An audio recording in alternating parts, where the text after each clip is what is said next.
Hello, everyone. Welcome out to Lindenwood University for today's Premier Collegiate Development League bowl game. We are in Week 5, Day 3, and we've had some interesting games.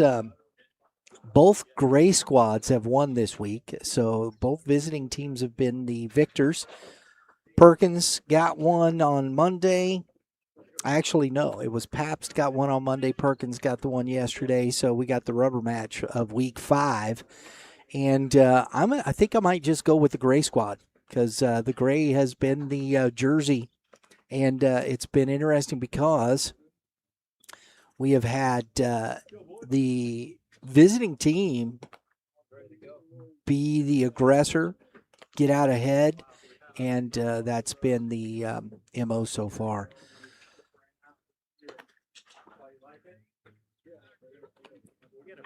Colin Lovelady is going to be starting on the mound here for the Gold Squad, and we've got the visiting Coach Pap squad leading off number 41, Braden Schultz, in the 2-hole number 42, Jack Fairber. In the 3-hole number 96, TJ Bender, and the 4-hole number 30, Nick Bobinski-Boyd.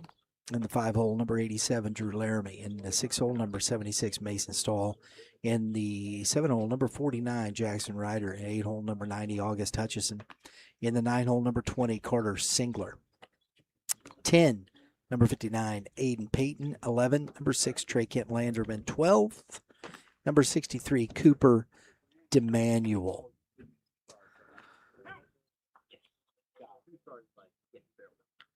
As we said on the mound, Colin Lovelady, who last week went 2 innings, he was part of our Kilo Gear top performers. Faced 6 batters, no hits, no runs, a walk, and 1 strikeout on 20 pitches. Very efficient. As we get started today, today's game presented by Youth Baseball Midwest. Yes, that's us. And we get strike 1. Looking to be the most comprehensive coverage of youth and high school baseball in the Midwest as Schultz. Lines went into the gap for a leadoff single, and here we go, the gray squad.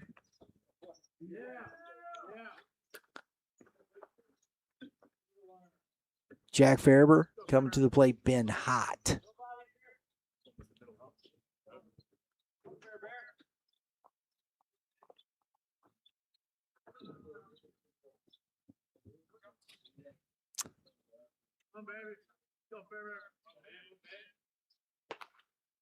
Good fastball, swing and a miss, strike 1.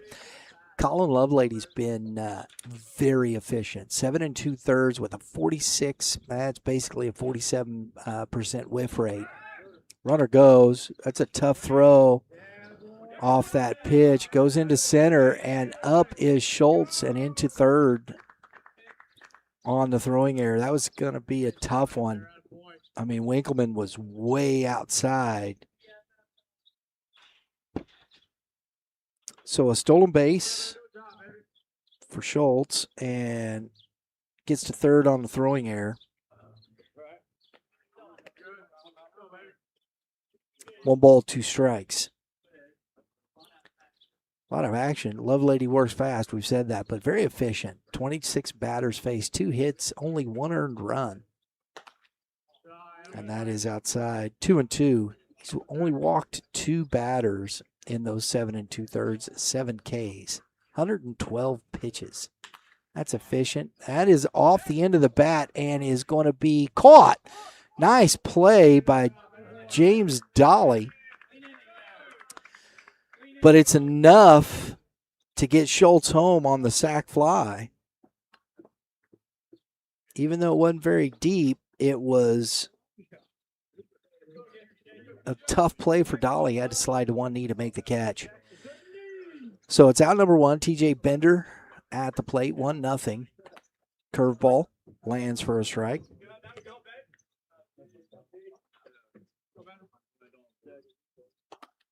That's outside. 1 ball, 1 strike.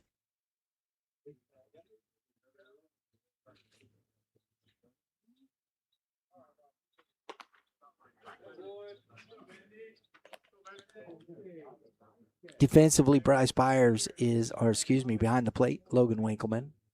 Bryce Byers at first. As Bender goes down on, that looked like the slider. 2 outs, strikeout. Schaefer Craddock at second, Jonah Nosovich at third, and you have Caden Zia at short in center.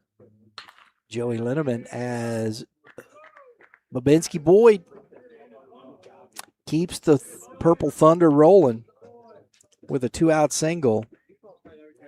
Just gets the barrel on it out in front a little bit, but gets it through the hole. That is James Dolly, as we said, in right, and Cale Price is in left field. Brings up Drew Laramie.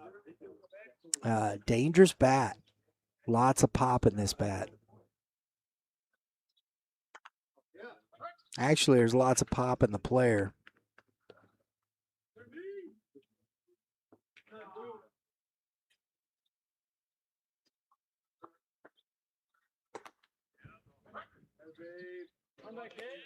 Love Lady, quickly 0-2 to Laramie.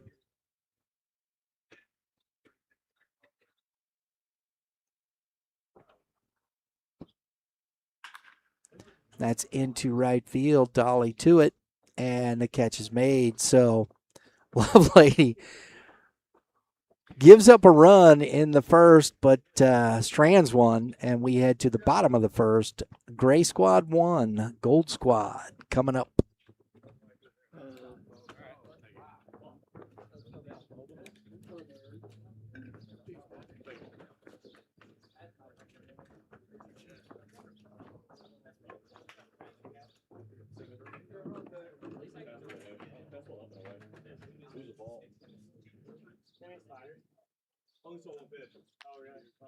Yeah, strike thrower, be ready to hit. Good job.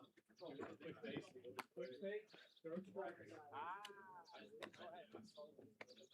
tell you, that's so fun.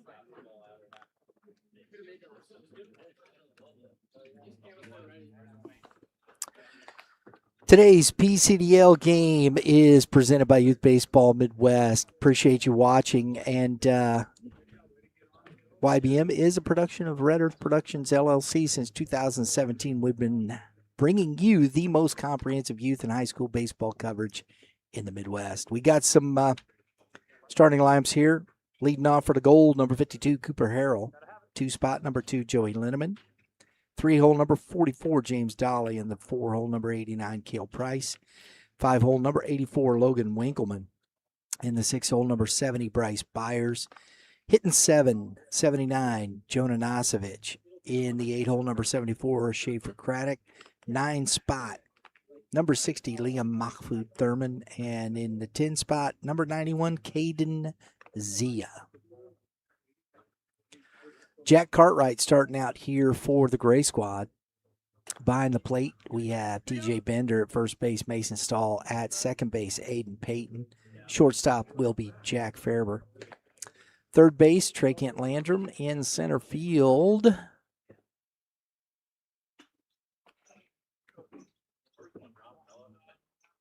that does look like, I'm going to have to find out because it looks like Brandon Schultz, but we'll find out. August Hutchison is in right, and in left field, Nick Babinski Boyd.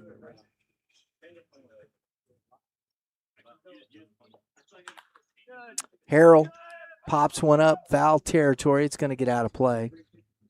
Strike one. Week 5 for Jack Cartwright. Through 4 weeks of pitching, Cartwright last week was 2 innings pitched, 8 batters faced, 2 hits, no runs, 2 Ks on 35 pitches. 1 ball, 1 strike. His strike percentage last week was 57.1%. First pitch strike percentage 62.5. That's very good. Get ahead. 2-1. And it showed being efficient around the zone.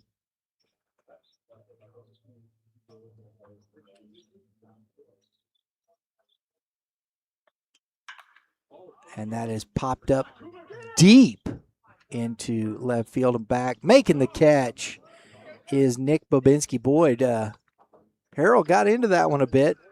I like how Bobinski played that, got the hand out, feeling for the fence,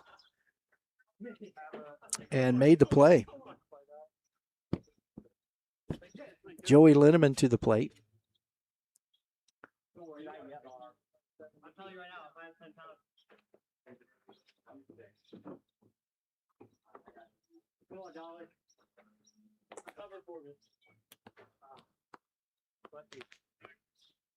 Ball one to Linneman. James Dolly will be on deck.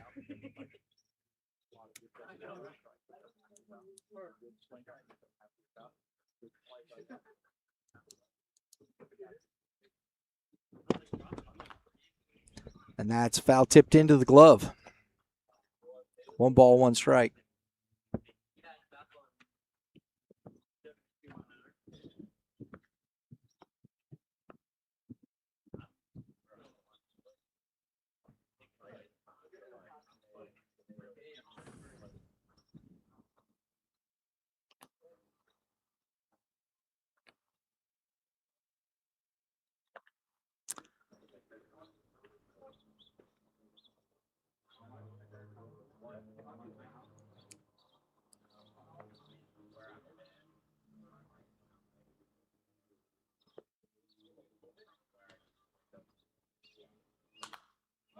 Pop foul out of play. 2 balls, 2 strikes.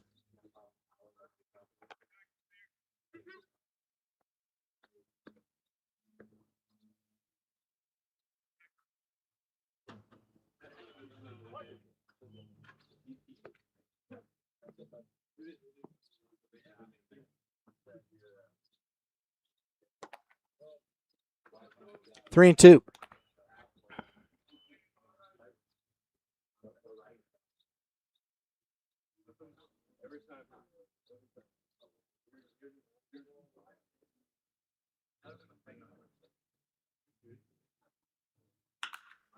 Grounded sharply. Nice play by the third baseman, Trey Kent Landrum, for out number 2. James Dolly coming to the plate.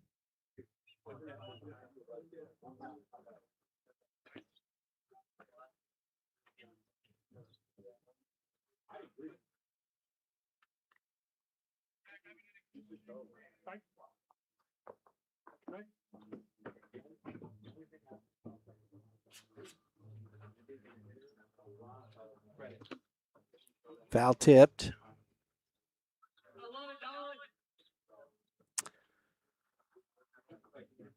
Dolly has been hitting the ball very well. Hit the ball hard. He was 1 for 3 yesterday.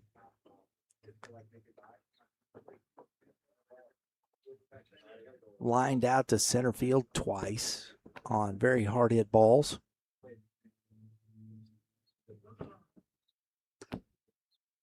One ball, 1 strike. Now to Dolly.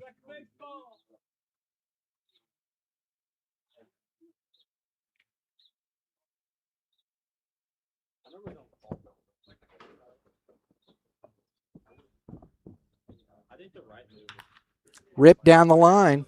Past a diving Kent Landrum. Dolly rounds first. I like that.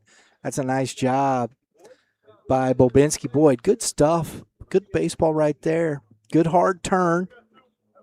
And Bobinski Boyd getting to it quickly, holding Dolly to a single with 2 outs. Cale Price to the plate. But folks, that's exactly, I love the hard turn. Dolly making sure that he couldn't take second. before going back to first as Cartwright slips on the mound and it is ball one.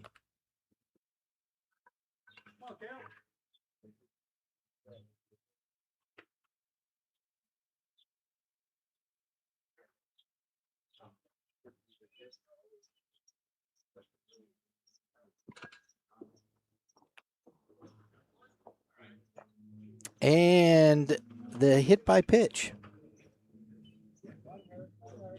which has been a common theme amongst us.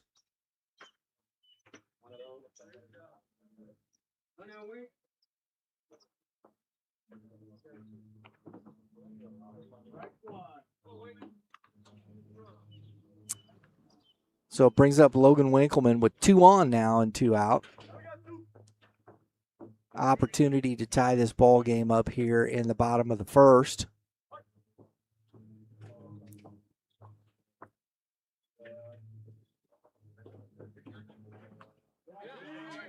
And that's in the dirt.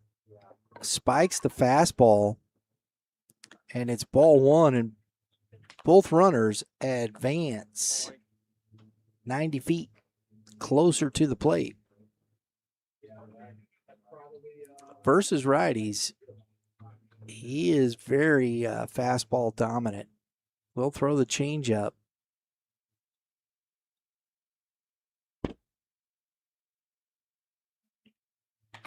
It's outside. 2-0.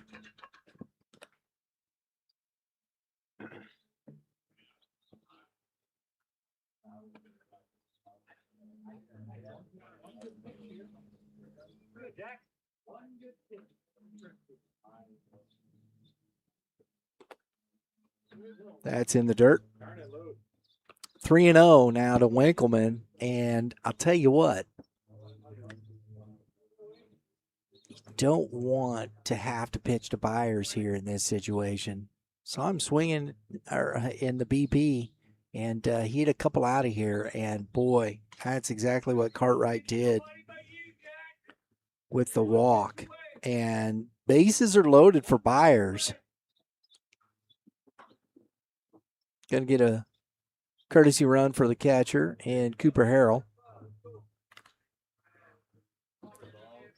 It's a spot right here for Cartwright. See what how he starts him off here.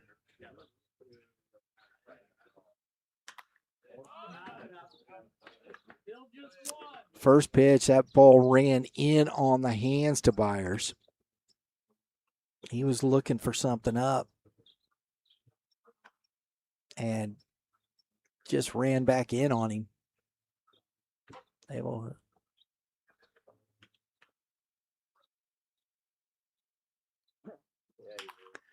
Curveball and a slow ground ball to first, and Cartwright induces the soft contact, gets the out. We head to the top of the second with the score 1-0 Gray.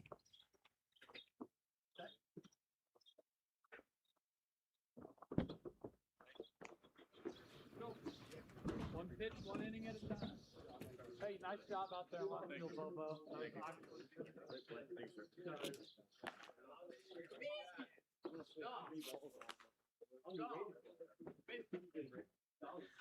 Folks, we appreciate you being here, joining us here on Youth Baseball Midwest. If you have an opportunity, please take a moment, subscribe, hit the dinger next to it. That gets you notifications for more podcasts and live streaming from YBM. We love to hit dingers around here, so that's kind of what we do. That's what we do it. And my crew taking care of the business in the booth here today. Our production manager, Drew Klutz, right there. Our information and social media manager, Lauren Klutz, right there, taking care of all the pictures for you and whatnot. Appreciate you folks tuning in. And my name is Brian French, producer of Youth Baseball Midwest. Lovelady out for his second inning of work.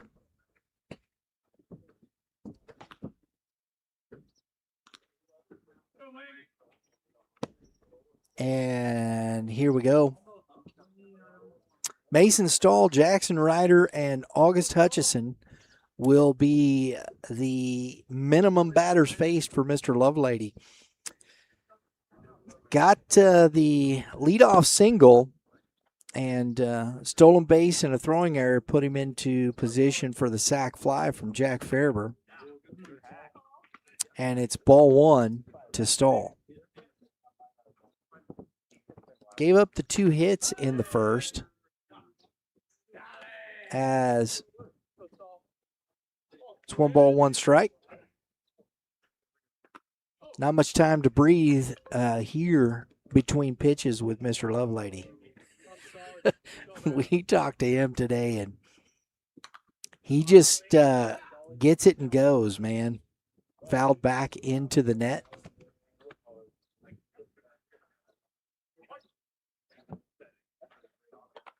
And that is strike 3 as Stahl whiffs on the outside pitch. Jackson Ryder. I think this is where, it's interesting because they've seen Lovelady now, and I don't see any of the hitters trying to break his rhythm at all. Ball 1. Ryder slows him down a bit here. Oh, good pitch. Got in on him. 1 ball, 1 strike on the big swing and miss.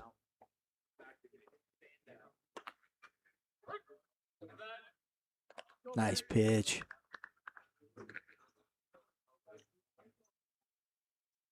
One ball, 2 strikes. Curveball hammered foul.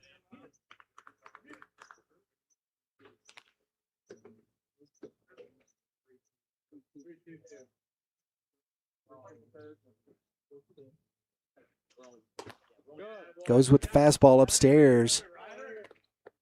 And it's 2 balls, 2 strikes. Couldn't get the curveball past a diving Nosovich. Good at bat there from Jackson Ryder. 2 strikes, got the single into left. Third base runner here, and the third hit given up for Lovelady brings up August Hutchison. And that misses away.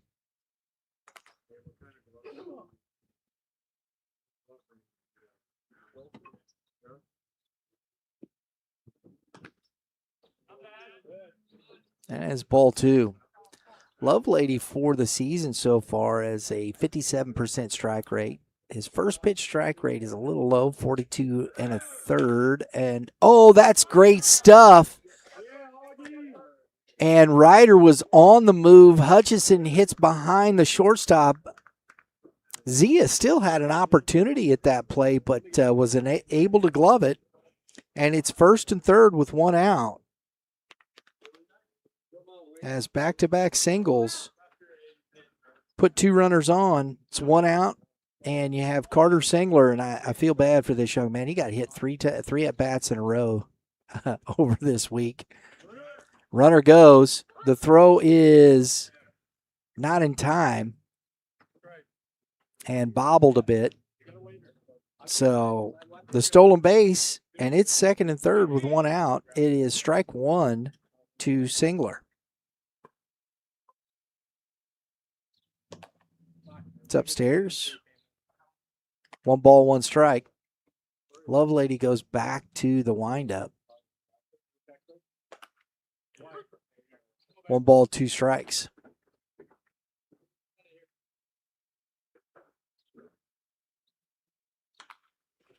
Just gets a piece of it. Stays alive.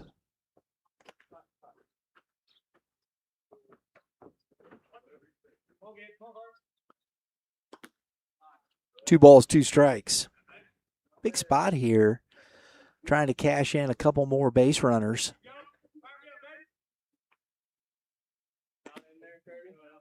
That is 3 and 2. Full count. Aiden Payton is on deck. He's been driving in runs over the last couple weeks.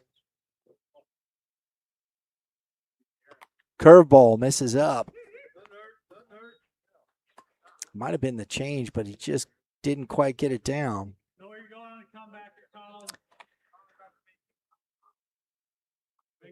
Bases loaded. Can we say they're cloudy since it's gray?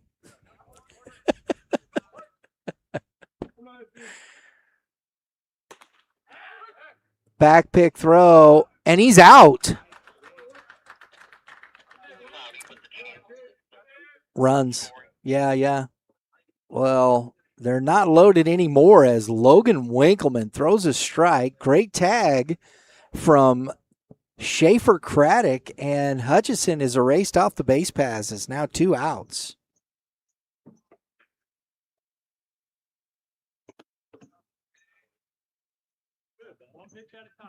One ball, one strike to Peyton.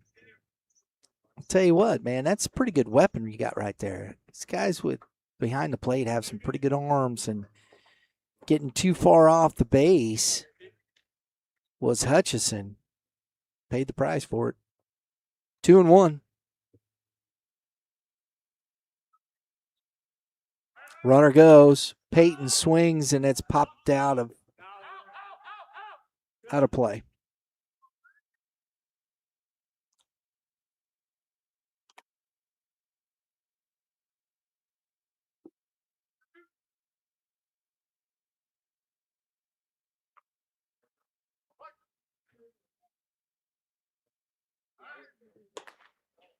Throw is not in time, is offline.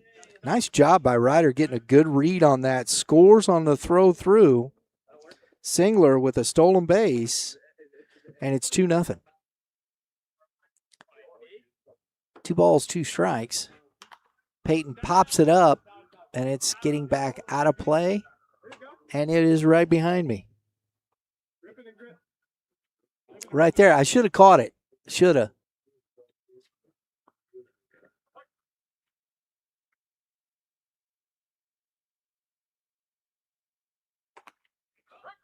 Strike 3 on the corner.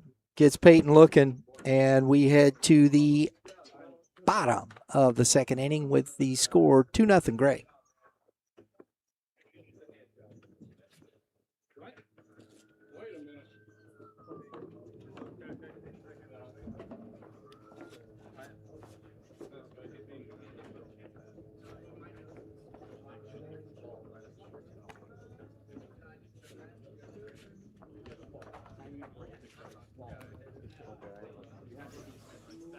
All right. Well, we're hoping to get Mr. Henderson from SSM to come over and chat us up a few minutes about the physical therapy group that works here at the PCDL.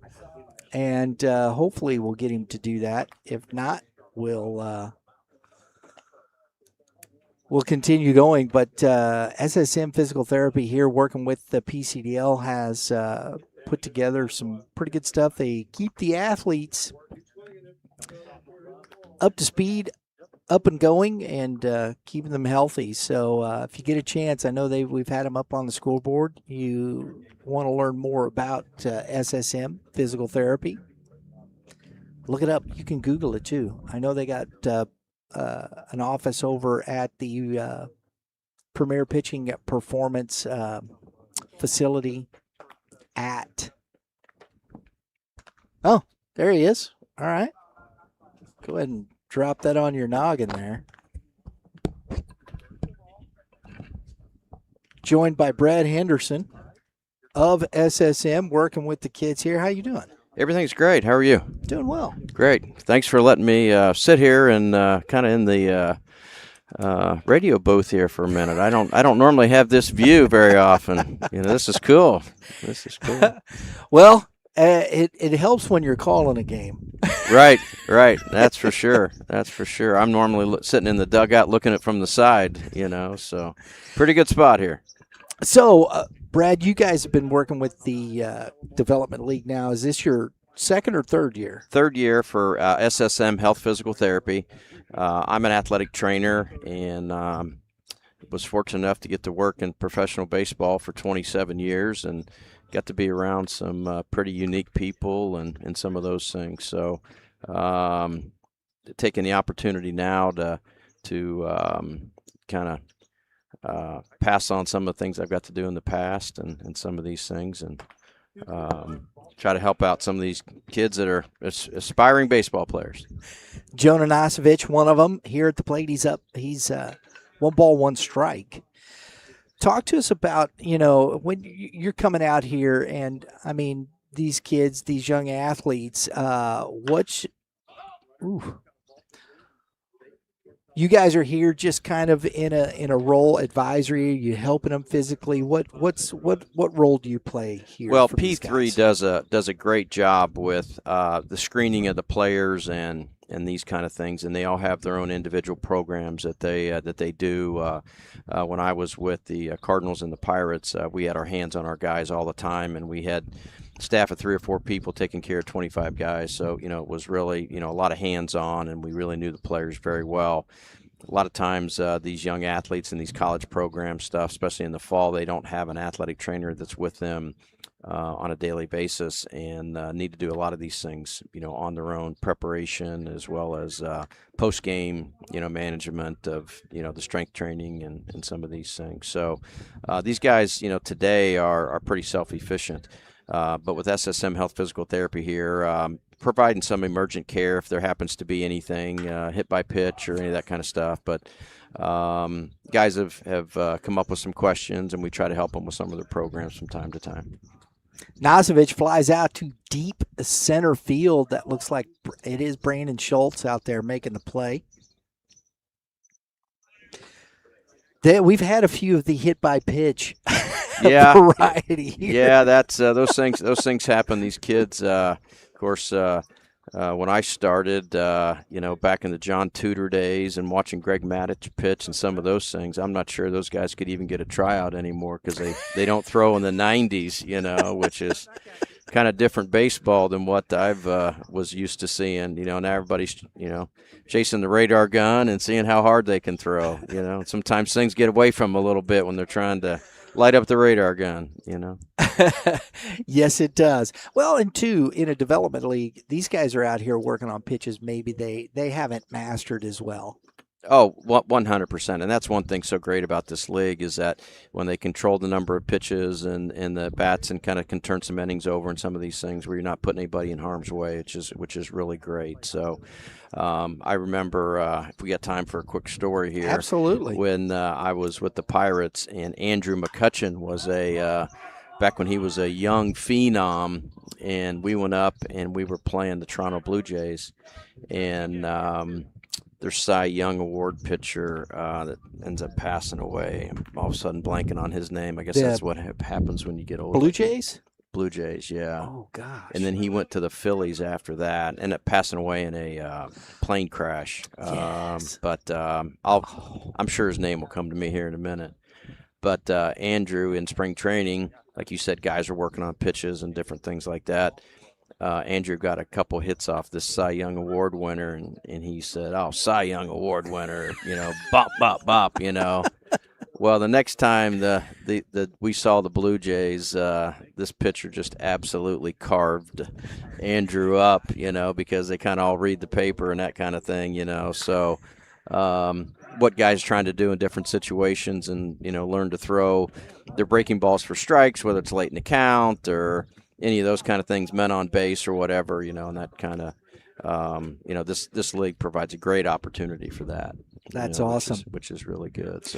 So where can folks find SSM Physical Therapy if they're looking for some opportunities or things they need to help with? I appreciate you asking about that. So we've got over 90 outpatient locations in the St. Louis area. SSM physicaltherapy.com is one place. We also have a injury hotline that we provide to folks, and if it's something that's extremely emergent that needs to be seen quickly, obviously we don't want you to call the number if it needs to urgent care or emergency room kind of thing. But if it's something that's happened that we can help you figure out, how emergent this situation is, or if it's a situation that, you live in South County, you have this particular insurance, you've got this particular injury, we can help line you up with the correct physician with the right insurance fit as close to your house as possible, so you don't have to drive all over town, to get to somebody to see you. So that number is 844-257-7797 is the SSM Health Physical Therapy Injury Hotline number. I answer that phone and happy to help out. So, but another unique thing about SSM Health Physical Therapy is that we have 5 different sports specialty programs that we offer, and that was one of the things that intrigued me about coming to this company was our sports specialty. So not only are our physical therapists doctors of physical therapy, but the ones that take care of these particular athletes, whether they're runners, whether they're throwers, whether it's the mobile athlete, that kind of thing. We have people that not only participated in these sports at high levels and understand the demands of each one of these sports and how unique each one of them are. That's awesome. So, what was the kid that just got a hit right there? What was his name? That's Trey Kent Landrum. Okay, Kenyon. Right. Yeah, I don't want to steal all your thunder fine. here. No, I appreciate you. We've talked about doing this a couple times. Oh, I know. My phone rings and things kind of get away from us a little bit. You get busy answering the hotline, right? Yeah, exactly. Yeah. Well, you're going to have to give that number over here to Drew so we can make sure we put that up for folks. Absolutely. And appreciate you coming over. We'll definitely do this again. I like the stories. Oh, those are cool. I got a couple stories that sitting in on Major League bench for 24 years. It's amazing some of the things that happen down there. And Cooper gets into one, and that's out of here. Look at that! Wow, that's great. That's great. Cooper DeManuel with a 2-run bomb off a Lovelady here in the top of the 3rd inning, showing the power. That's our first home run of the PCDL this year, and comes from Cooper DeManuel heading to Quincy University, and he's having himself a good league season this here in the PCDL. So wow, yeah, it's hard to believe this thing is. We're going to next week. We only got a couple weeks left. It's, you kind of look at the schedule and say 21 games and looking forward to it, and look up and we're talking about wrapping it up, Exactly. So these kids are going to get off to school and some great opportunities ahead of them. It's only a couple more weeks. Yeah. When you look out here, you see a lot of athletes and whatnot. What is some of the things, you've seen through your career that you believe helps with an athlete as they're working to move up the ladder? Well, from my perspective, when I started at Mizzou in 1981, athletic trainers were always around and were very reactionary. And we saw the injuries happen, and then we determined what needed to happen after that, whether it's physicians, whether it's imaging, whether it's surgery, whether it's rehab, those kind of things.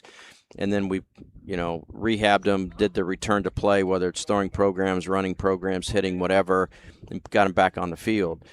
And then as we got into the mid and late 90s, we really started looking at the preventative piece, so kind of that first third of the puzzle.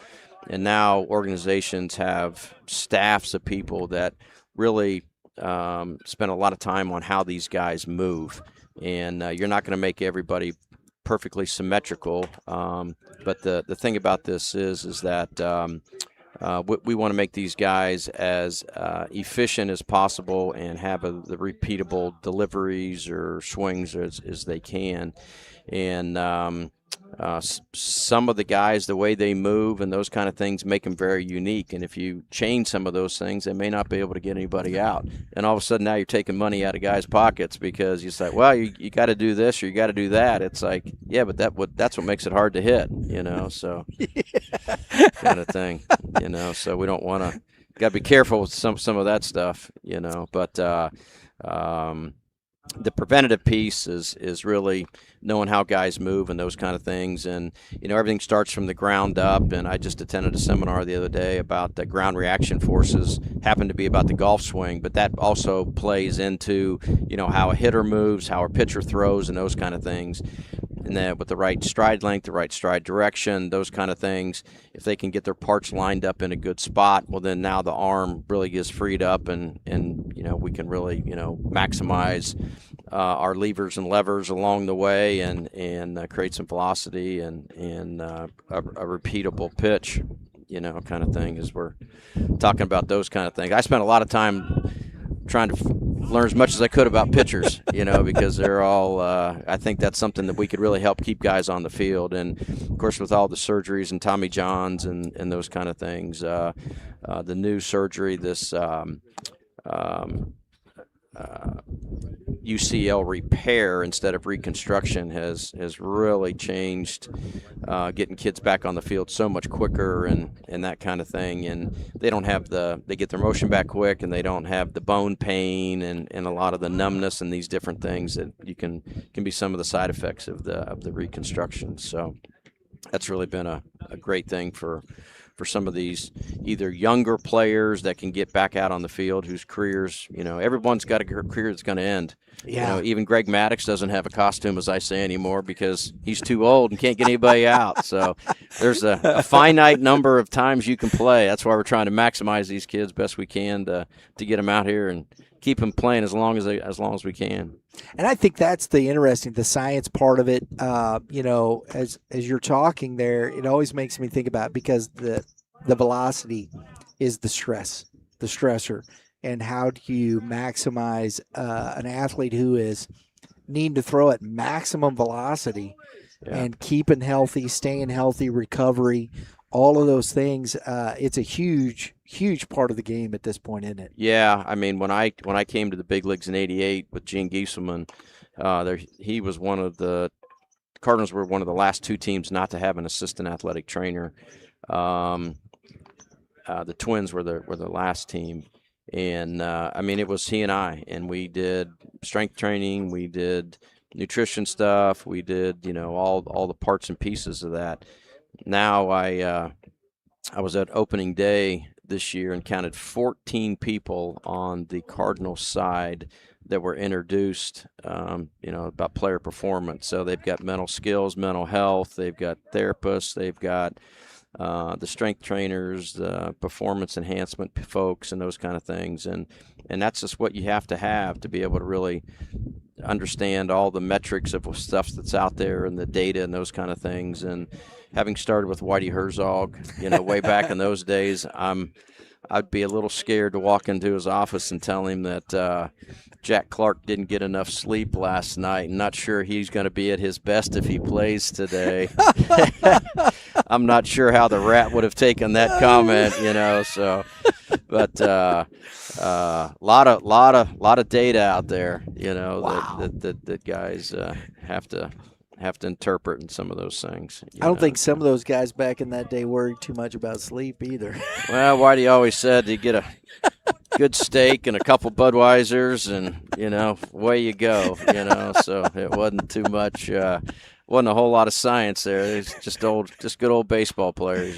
So a lot of fun being around him, and then got to work with Joe Torre, and then of course Tony before I went over to Pittsburgh. So. Roy Halladay, that's it. Thank you for my staff, man. They're getting it done in there. Yep. Roy Halladay, yeah. Andrew McCutcheon, yeah. Roy Halladay, Cy Young Award winner, and he was a dude. Yeah, no doubt. Yep, no doubt. I forgot he passed away in that plane crash. What a shame. What a shame. But it's always, this is the thing, and you see these kids out here, and I think that's going to get down, and everybody had to hold up. So a single for Bobinski Boyd. He keeps swinging that purple thunder, man. That's what we call it. There you go. Yeah. I haven't seen a purple bat before. That's the first. Yeah, and, I've seen a lot of colors. That is a first for me. Everyone says, "Oh, I'm sure there's nothing new you haven't seen on the on the ball game, and it's just like something happens all the time. How about those bats they were using in the home run hitting contest the other day? all the new painted all stuff. Yeah, that was fun. Yeah. Yeah, I got to see the last couple rounds of that. So good for Jordan or the Walker kid. That was Jordan Walker. Yeah, well, I tell you what, the things he's been through and up and down and the injuries and really says a lot about his character and those kind of things and the people that are around him. Kind of keeping him focused and being able to get out and show his skills, So that Philly crowd can be a little tough over there, They're not, I just they never boo their mom if he beat Schwarberg in a home run hitting contest, So Oh, I was so glad to see Mr. Walker shut the Philly fans up. No offense to people, I'm not a bit. I mean, we were sitting there. I'm texting back and forth with some fellas, some of my family members, and that was the thing where I said, I just want him to do it to shut down the Philly fans, and they're like, yes. Yeah, absolutely. Yeah, absolutely. So that was special. But for Schwarber to go out there and post a number, and then for Jordan to come in and hit 4 or 5 in a row there to end to win the thing, So that's special. Yeah. It was a lot of fun to watch, and that shows you what hard work. Up down, you've got to persevere. The mental part of the game and being able to handle the adversity. Yeah, it's real. It's real. So yeah, and that's one of the things I tell young athletic trainers. And you just never know when you're going to have an opportunity to connect with a player, whether it's on the bench, whether it's on the bus, whether it's during the middle of the game, whatever, in the training room. And, the training room's always kind of like a barbershop. You kind of learn everything that's going on with everybody and some of those things, So, but it's a mental grind, and in a sport where you're a Hall of Famer, if you're good 3 out of 10 times, there's a lot of failure. And to be able to, handle that and some of those things is a real challenge. So. Well, as we're heading in there, we got to talk about our partners at Kilo Gear. If you're looking to train, here you go. Train smarter, perform stronger. We've got the gear for you. If you're looking to stay durable, recover better, supporting muscle endurance and faster recovery, reduce injury risk, and build stronger muscles. That's why we wear Kilo Gear. Oh, it's micro-weighted awesome. Technology. Awesome, yeah. And I've been wearing it because, heck, I'm an old fat guy, and I don't have the time to get in the gym. So I've been wearing it around working as we work and everything. Folks, it does. It works. It burns calories. I'm losing. I don't get on the scale anymore. I just measure it by my belt loops. Yeah, exactly. I know. Yeah, exactly. Your belt tells you all you need to know, so no doubt about that. Yeah, no doubt. So, no doubt folks, if you're looking to increase bat speed, there's some great opportunities here with the bat speed kit. The micro-weighted technology is new. It's revolutionary. It's training while you continue to work. You can still lift weights with it. You can swing the bat with it. You can do all these things. It takes the stress off the joints. And speaking to a physical trainer here, I mean, that's a huge part of it, isn't it? Oh, 100%. And if you can do all your activities, and we call them all functional type things, whether you're running, hitting, throwing, those kind of things with this gear on, this is exciting. I'm going to have to look this stuff up, So it's amazing how many new products have come out, way back since I was taught 100 years ago, So tough to keep up with some of this stuff, So. But this looks really cool. We just started working with Kilo. We partnered with them, and wearing the gear as Caden Zia leads off and he grounds out. But we started looking at this, and it was an interesting product. We've got guys working with us, some trainers and that are working with us in this as well. And I thought, my goodness, I like this. QR code was up. You can use the promo code YBM10, get 10% off your purchase. But when I started looking at this, I thought improve arm strength. And I always think about, my movement patterns, what you're doing. My son spent a lot of years working in college in a secondary capacity with as a with exercise science and learn. I think it's such an interesting thing how the body moves, and when you're talking about baseball, especially how the body moves, your patterns. Everybody's a little bit different. Everybody's built a little bit different, and I think when you're talking about your ligaments and how important it is, especially as a pitcher. But you're seeing it just in every day throwing guys, with the injuries too, because everybody throws harder. Yeah, 100%. And this was very interesting, and I started looking at the science behind it and what they were doing and how they were setting things in motion. It is doctor designed and third-party tested. They even have I think they started with a couple of professional. Frank Thomas was one of them that started working with them on this and things of that nature. So it was very interesting to me, especially with what we do and how many young athletes we're watching. Yeah, as this well. is super cool. Yeah, and if it, and I always say if you can look like the sport you're trying to play, and if it looks like baseball and you can train in baseball activities and get a little resistance from it and those kind of things to make it functional is very important. Absolutely. Cooper Harrell reaching on the air from the shortstop after the out from Zia. It's 1 out. Brings up Joey Linneman. He got tagged by a pitch here the other day that was a little rough. Yeah, I think he got hit in the elbow, yeah. Yeah. Even with the elbow pads, I mean, it stings, doesn't it? Oh, yeah, yeah. It's amazing how many pads these guys got on anymore, And I remember Brian Jordan fouled a ball off his foot, and so we treated him, and I said, why don't you put a pad on your foot? And he said, no, I never do that. And so I said, okay, well, if you decide change your mind, let me know. We got plenty of them. And Sunday afternoon, about 2 days later at Busch Stadium, back when we had turf, he fouled a ball off his foot, and he dropped like a sack of nickels. I mean, just laying there, moaning and groaning. So I ran out there, and I just whispered in his ear, can I get you that shin guard now? He probably didn't have nice things to say. Brian never says a bad word, but he called me about every name in the book that wasn't a cuss word, so. Oh, mercy. Yeah, so some of the fun things that kind of happen out there, funnier things. At least I thought it was funny. Jumping around like his foot was on fire, so. But, absolutely. Yeah. Put the pad on. I'll tell you what, I umpired for about 13 years in youth and high school baseball, and it was just a kid throwing about 75 miles an hour, 14 years old, and the catcher completely whiffed on a pitch, hit me right in my knee. Yep. Even with the pad, I dropped like a sack of potatoes. Yep. Oh, my gosh. I thought my knee was going to explode. Yeah. Well, I mean, a lot of people don't know how bad that hurts, but just take a bat and swing it and hit yourself in the ankle, and you'll know now why these guys act like they do, so.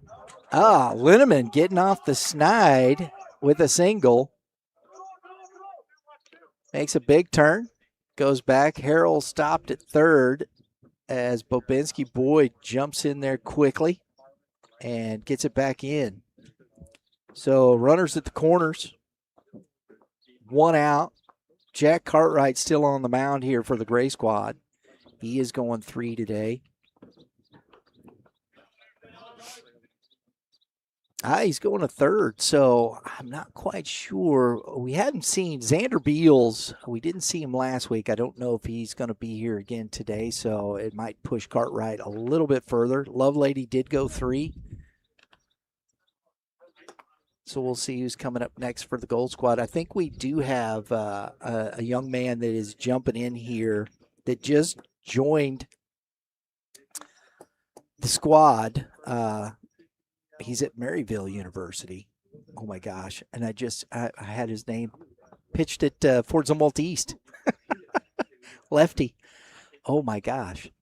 See, that's what happens, man, when the gray hair. I have a theory about that. Okay. Brent. Yeah.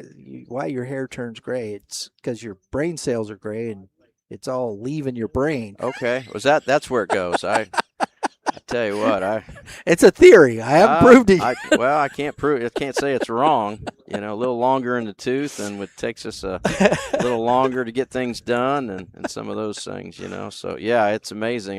It's on the tip of my tongue. You can't remember some of these. Oh man, like Roy Halladay. How the heck do I forget his name? You know, so But I've interviewed this young man on numerous occasions, of course, because I'm very familiar with Zumwalt East, as my son played ball there, and still I tell everybody that I will root for Fort Zumwalt East no matter what. Yep, no, that's good. Yeah, I'm an old Lafayette guy, so way back in the day. So yeah, they're doing well, and I had two nephews that went to Lafayette as well. Okay, played ball there. Yep. So very familiar with that. But they got a storied program. Yeah, they've run some athletes through there. There's no doubt about that. Yes, they have. Bases loaded now. As Dolly, oh my goodness. And the hit parade keeps continuing here as Cale Price gets hit by the pitch. And everybody moves up, run scores.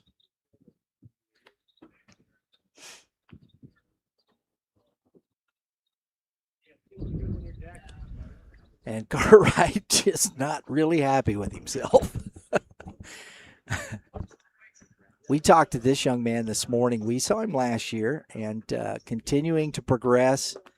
You got to love these athletes that come back here because of the development process. Right. I mean, right. You can go and play baseball, but they choose to come here because they understand what they're working towards. Well, 100%. And the one of the things that you see with these young athletes, and starting in Johnson City in 1985 with Joe McGrain, the #1 pick, and then was 86 went to St. Pete, and then 87 was Little Rock, Arkansas, and boy, just when you see these kids and the light bulbs kind of going on, and when they're starting to really kind of figure it out, and it's just amazing when these guys get moved up a level, whether it's high school to college or whether it's AAA to the big leagues, the game is just a little bit faster.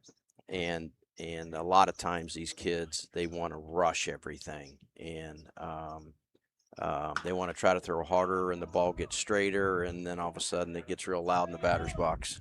You know, so, but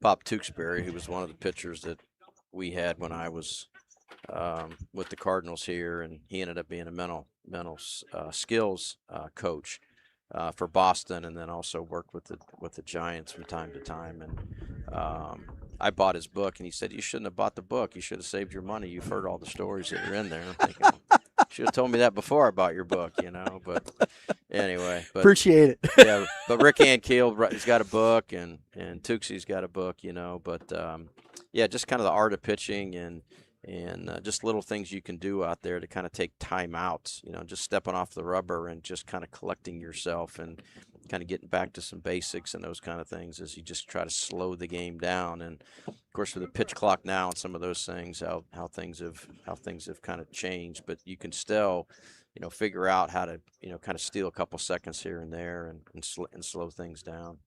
I heard Oral Hershiser does the Dodgers broadcast. I watch a lot of the Dodger games, and he was talking about that. He said, "Man, if not for the pitch clock right here in this minute," he said, I'd have walked around, I'd have spit a couple times, tied my shoe."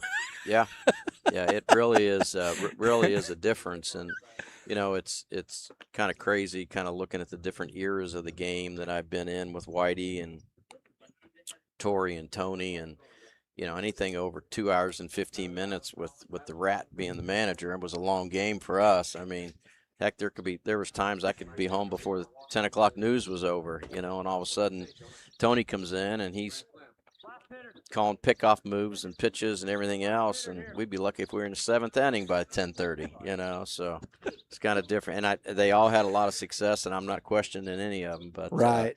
But just different styles of baseball. Yeah, 100%. And so it was a much longer game And so I'm a big fan of the pitch clock. Enough of the standing around and scratching and spitting and all that other stuff. Let's get to work. I don't mind it. I really don't. I think it, because I think the fans, and I think baseball did a great job this year with the home run derby. I think they brought a lot of fans back to it.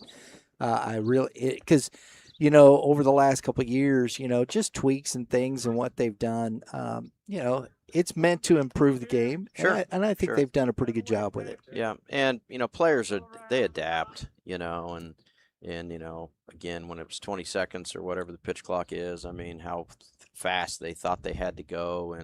And now it's just part of it, and nobody seems to be rushing at all. Exactly. So it turns out that it's been a good improvement, I think, for the game. Agreed. That ends the third inning. It's 6-2 Gray Squad. We'll be right back.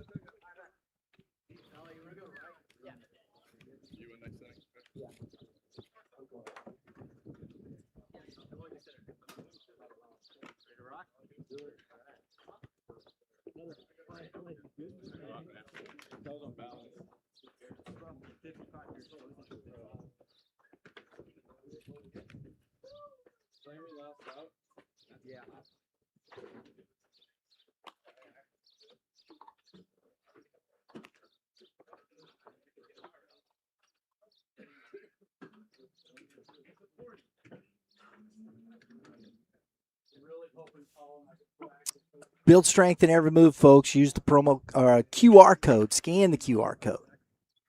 Our good friends at Kilo Gear use the promo code YBM10. The next evolution in micro-weighted training is here.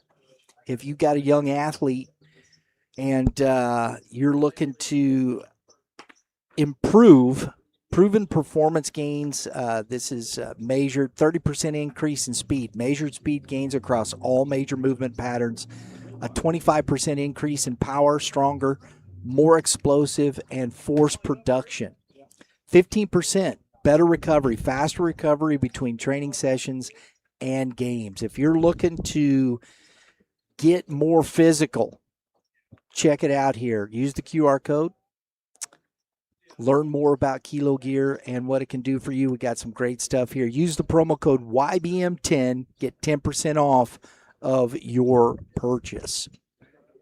I am joined here in the booth. Been having a great conversation with Mr. Brad Henderson of SSM Physical Therapy. Appreciate you taking the time, man. Oh, yeah. No, it's great. And like you said before, we talked about visiting it from time to time here. And next thing I know, I look up and the morning's kind of gotten away from me as I'm trying to get a couple other things done and is kind of keeping an eye on the field here, So, but it's been it's been a great experience for me to, not only work in Major League Baseball, and then I worked for George Paletta, the former Cardinals team physician, and then in a business development role here with SSM Health Physical Therapy. But one of the things that really excited me about coming over to this group was our sports programs. So when you have doctors of physical therapy that have played sports at a very high level and really know the nuances of every one of these sports, really puts the athlete in the correct hands to get them back on the field as quickly and safely as possible.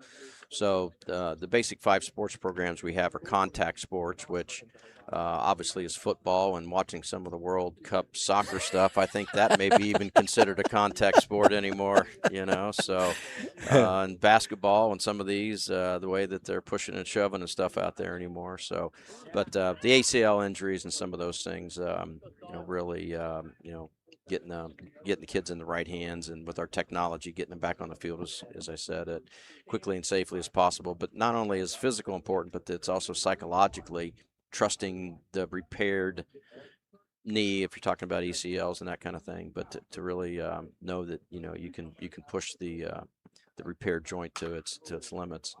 Then we have our running team, and the gal that runs that, Vanda Wilder, I think she's completed 25 marathons around the world.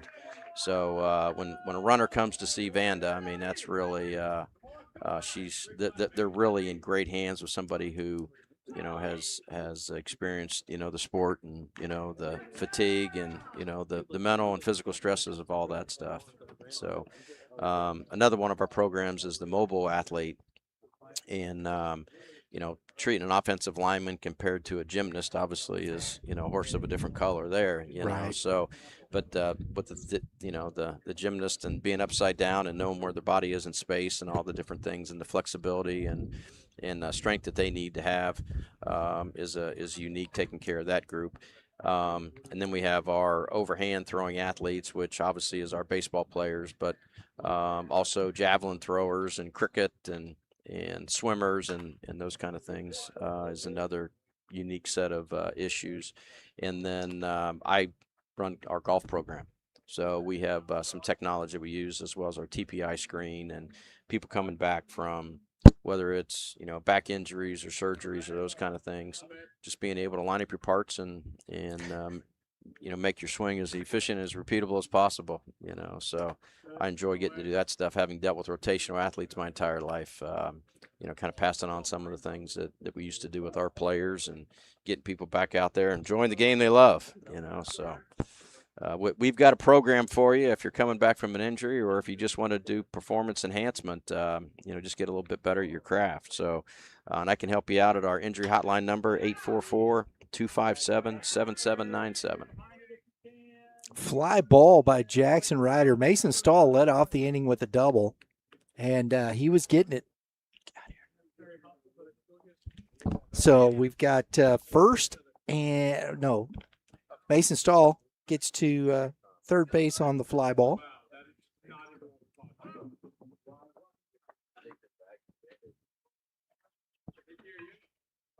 Fly out to center for Ryder. August Hutchison to the plate.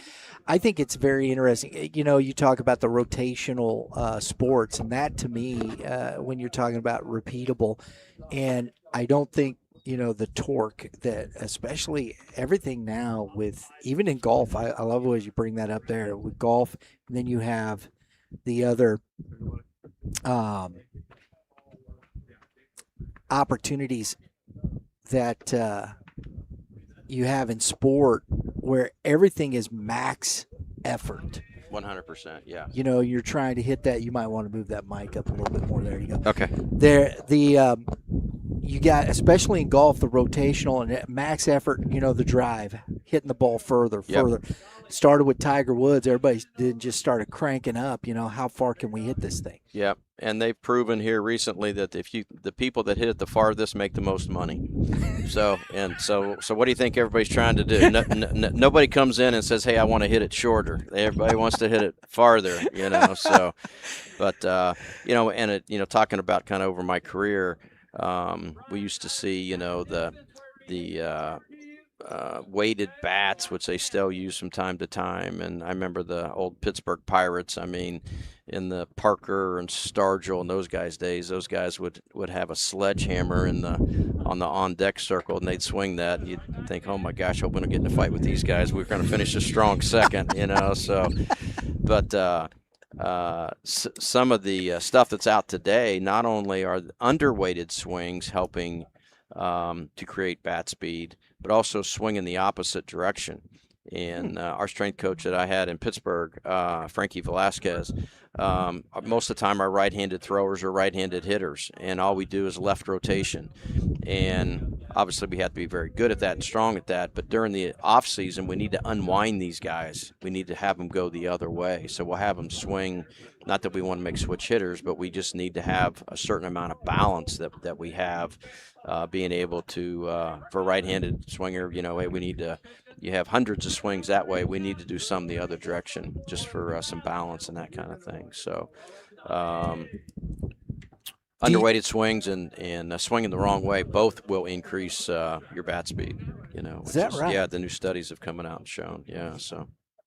That other young man that we were talking about earlier is Lucas McGill. It popped in my head. I finally got it. It's Lucas McGill.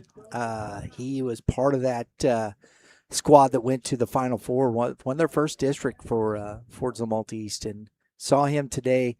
Heck of a nice young man at Maryville, pitching well, and showed up here.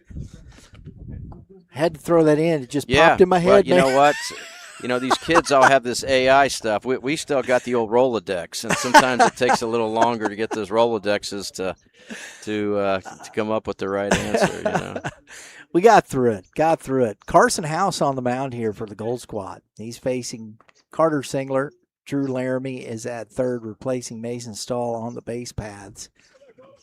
And it's been fun. I love conversations like this. I love the information because there's so much out there. Sometimes it can get cluttered and hard to find.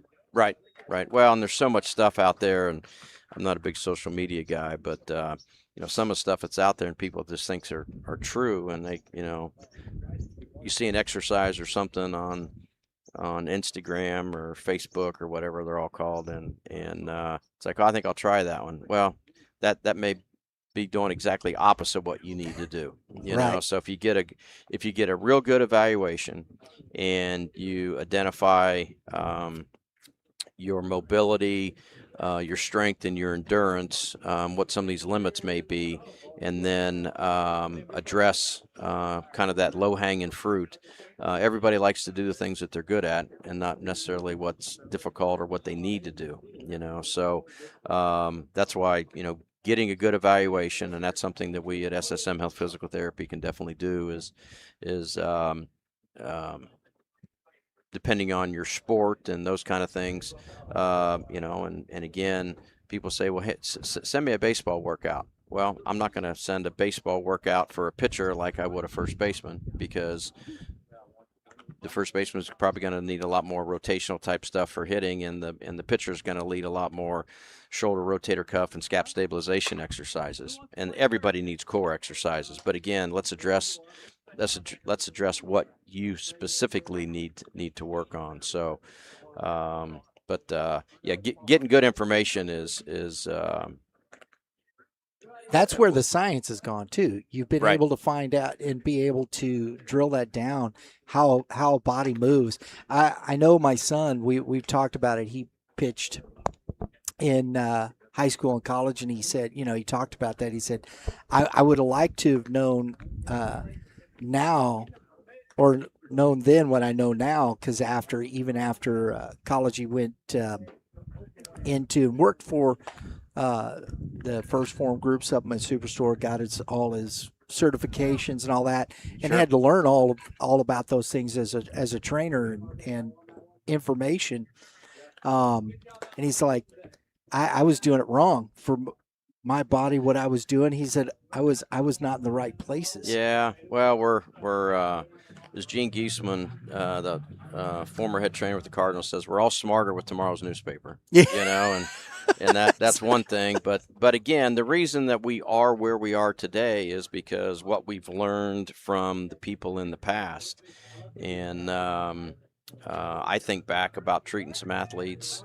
You know, when I was with the Pirates, that I had previously treated with the Cardinals, and thinking, man, I wish I would have taken care of so and so with this modality or these exercises or this stretching or whatever, and maybe could have had a better outcome. But no, we all have to learn, and it's crazy how over my 40 plus years of being an athletic trainer, I think I've seen ice reinvented 110 times, you know, with all the different things that have come out and machines and back and forth, you know, kind of thing. So, but you I know, like that. I'm gonna have to use ice reinvented. oh, it's just crazy, you know.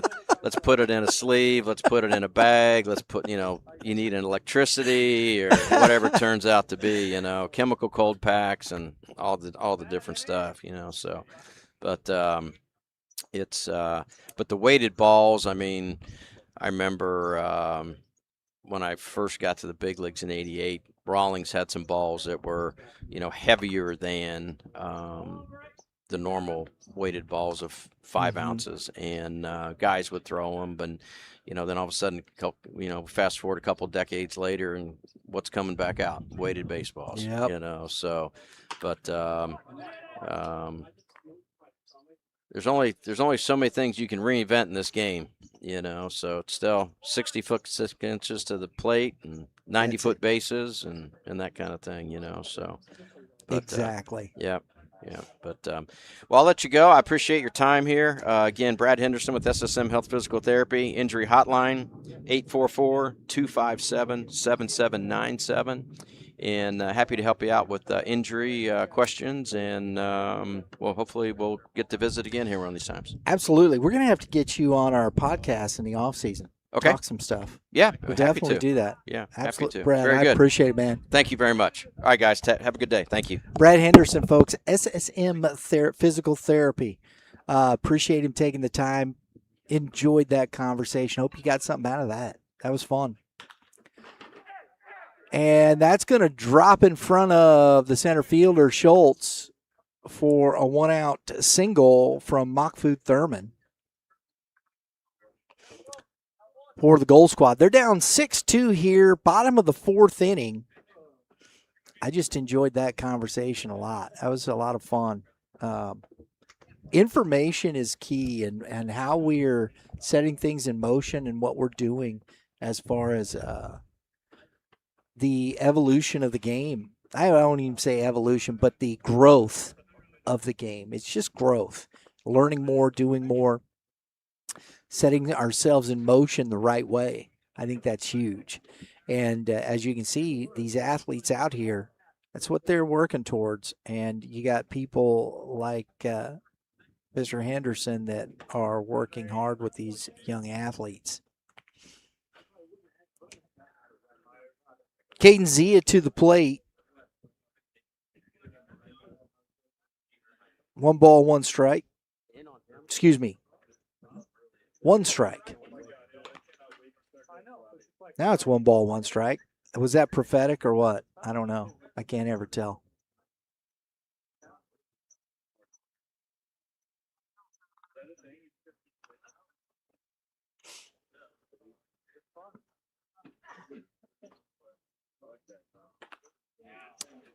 Awkward swing from Zia, had him all tied up. Macon Kessler now on the mound for the Gray Squad. We had a very good conversation with that young man this morning. We did, of course, our player spotlight interviews. Jackson Ryder behind the plate. 2 balls, 2 strikes to Zia. 1 out as Schaefer Craddock grounded out to the shortstop. Kent Landrum made a nice play on that. Big hop. And that's good stuff in the dirt there. Keeping it in front. Z is now full. Mahfoud Thurman at first base. His first hit of the game. He's 1 for 2 today. Some missed opportunities for the Gold Squad here in this ball game. And another ground ball, second base. Up with it is Peyton and gets the out. Thurman advances to second on the ground out. That's 2 outs. Cooper Harrell, who reached on the air and scored the first run for the Gold Squad today, has a stolen base. He's 0 for 2, but reached on the air. Good curveball from Kessler. Strike 1. Kessler last week, 3 innings pitched, 11 batters faced, 2 hits, no runs, no walks, 3 Ks on 45 pitches. Trying to duplicate that outing here this week as he goes 1 ball, 1 strike to Harrell.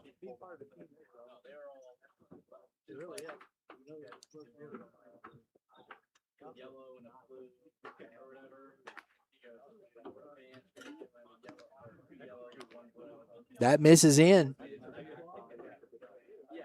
2-1.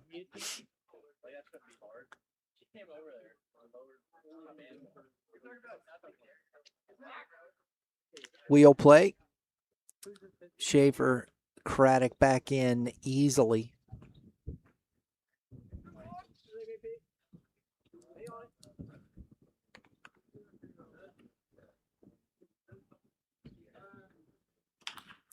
Grounded to Peyton at second base. Up with it. And Kessler strands the single.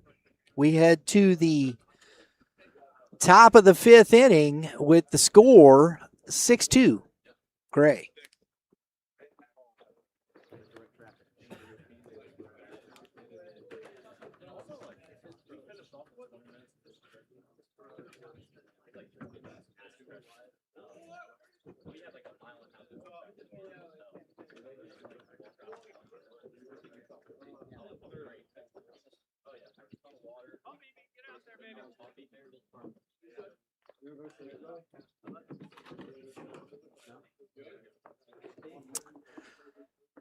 Folks, I want to thank you for joining us here on Youth Baseball Midwest for today's presentation of the PCDL.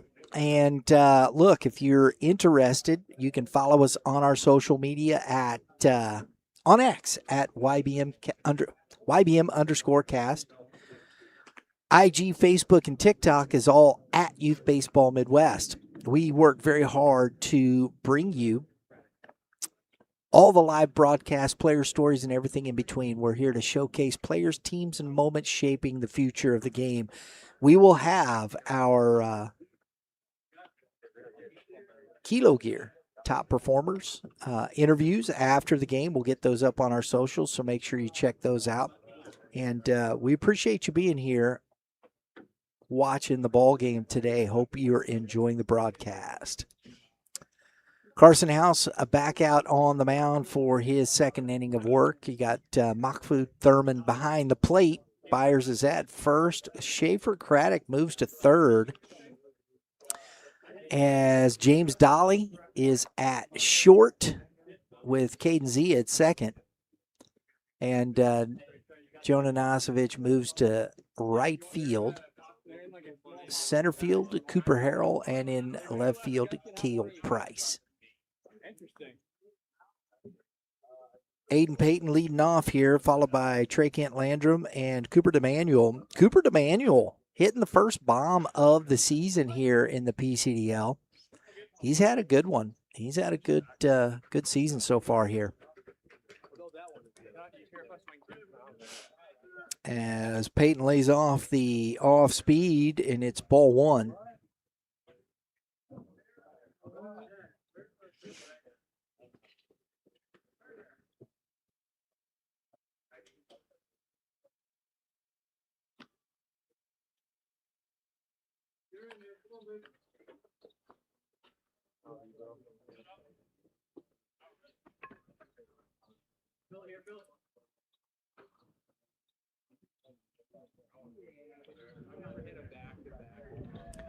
Two balls, no strikes.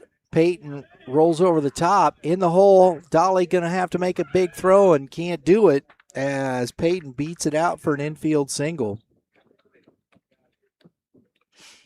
Brings up Trey Kent Landrum, who has singled his first at bat, scored on the home run by DeManuel.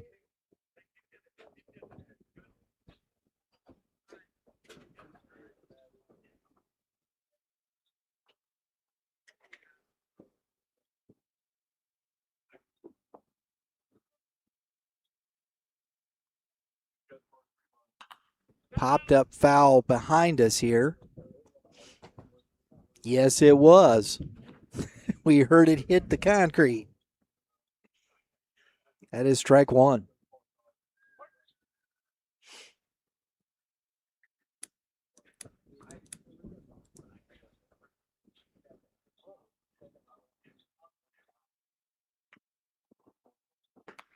It's outside. 1 ball, 1 strike.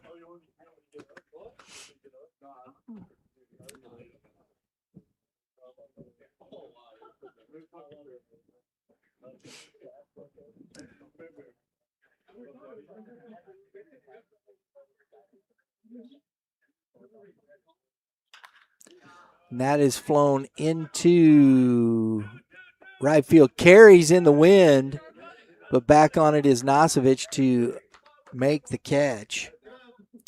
A premier pitching performance player spotlight. Trey Kent Landrum, 1 for 2 today. Just flew out deep into right field, but we had a chance to sit down and talk with that young man, Kenyon College. Just a great conversation. Young man is fun to talk to, enjoyable. And so don't miss that. That'll be the end of this week. We'll have those up a little bit sooner here. We'll get, if you're a member, join the club because you get early access to all the videos that we are putting up on our player spotlights, and we'll have those available later in the week to the rest of the group. But hey, joining the club has its privileges, right? Oh, yeah, join. Yeah, join. Yeah, join. Yeah. I get that part. So we'll talk about joining the club, but early access to the club or to the videos when you join the club.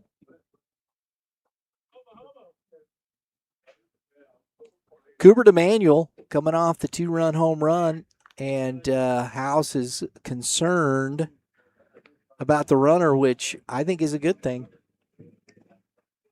We've had a plethora of stolen bases, and the pitchers have done a much better job over the last couple of weeks holding runners. We've seen a few more thrown out as Peyton is looking to, and that's off the end of the bat, reaching out there. The speed, and Byers beats DeManuel to the bag as he grounds out. 3 unassisted if you're scoring at home. Peyton to second base.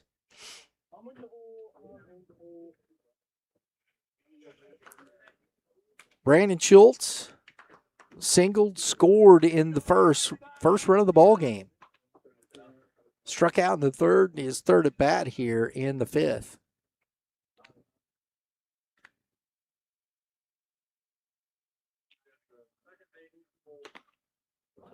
Ball one.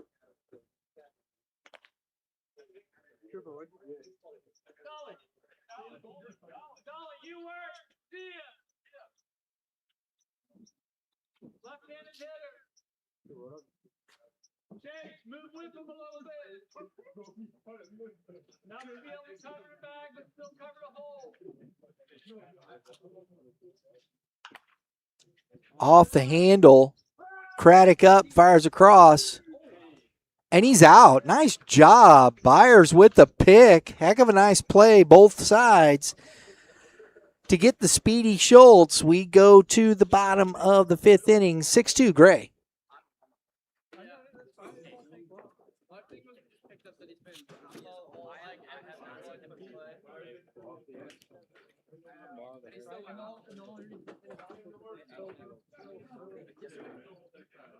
Yeah, I was just saying I always thought it was. No, for a lefty though, that would. Yeah.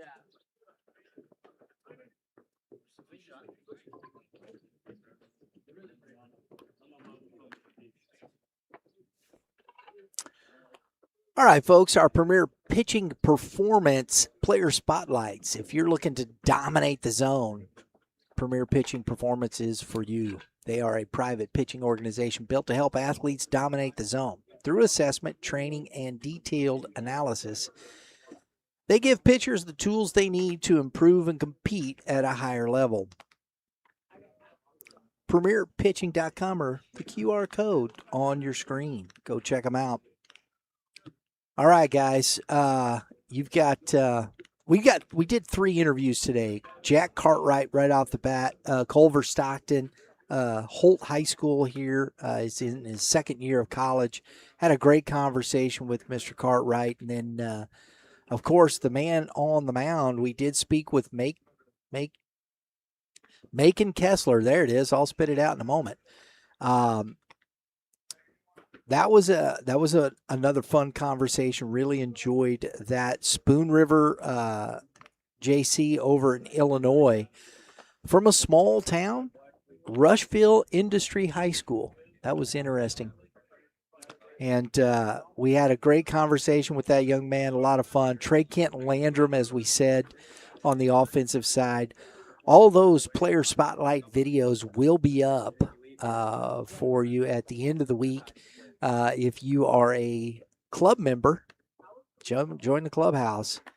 You will have early access as it comes up before it is posted for everyone. So join the club. Join today. Membership has its privileges, all that kind of stuff. Hey, and also, folks, if you join the club, it helps us continue to do what we do here.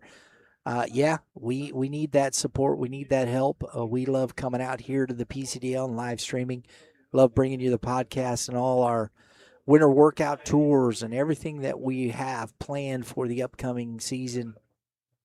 We enjoy having our sponsors. We appreciate all those that partner with us, that help us financially do what we do. But, hey, if you're so inclined to help us in that capacity, join the club. We want to bring you as much exclusive content and all kinds of other perks that we have ready for our club members. Appreciate it. Join below. You're here on the channel. Take a moment, join the club. Appreciate you being here. Joey Linneman leading off, draws a walk. So Linneman, much better day, 1 for 2, now the walk, and leads off the inning for James Dolly, and then Cale Price behind him. Dolly is 1 for 1 with a walk. He's been stranded on the base paths both times. And Cale Price on deck has been hit by a pitch both times. He gets the honor today of multiple at-bat hit by pitch.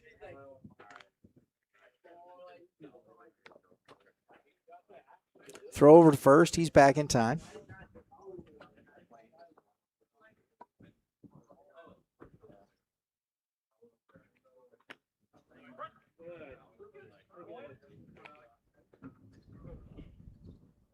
Curveball for a strike to Dolly.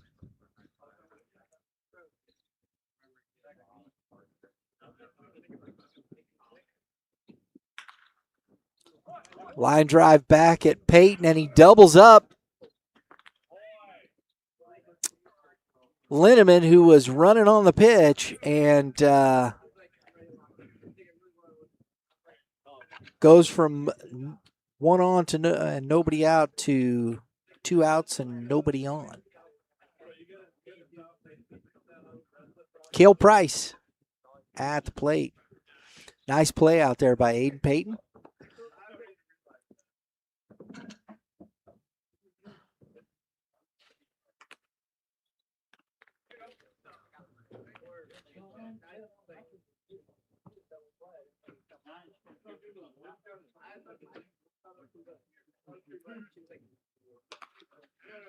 One ball, one strike to Price. Price has 39 plate appearances. He's only struck out 4 times.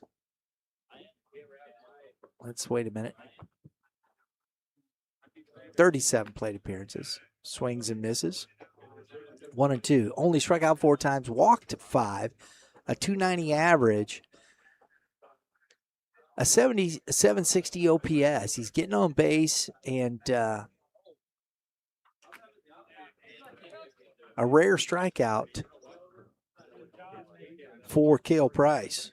So, what started out as some promising for the Gold Squad ends up with a 1-2-3 as we head to the top of the 6th inning.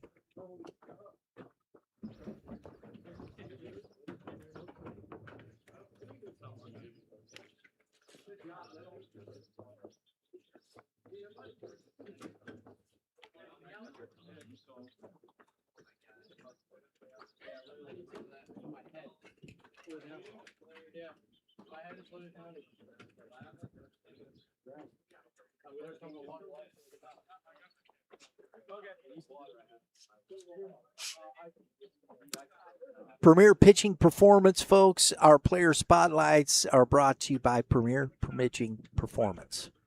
I said that right the first time, didn't I? There you go. I was just finishing my drink of water. Our scoreboard and our partnership with Premier Pitching Performance has been a lot of fun. It's never been easier to get started with Premier Pitching Performance, offering both in-person and remote training options.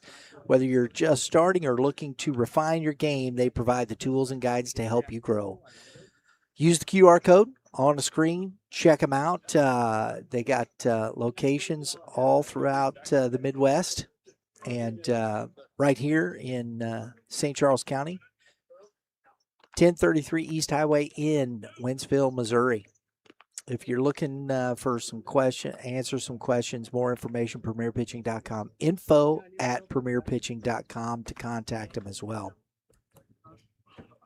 Hey, let them know Youth Baseball Midwest sent you. That'd be cool. All right, here we go. Carson House back out on the mound here. Top of the 6th inning.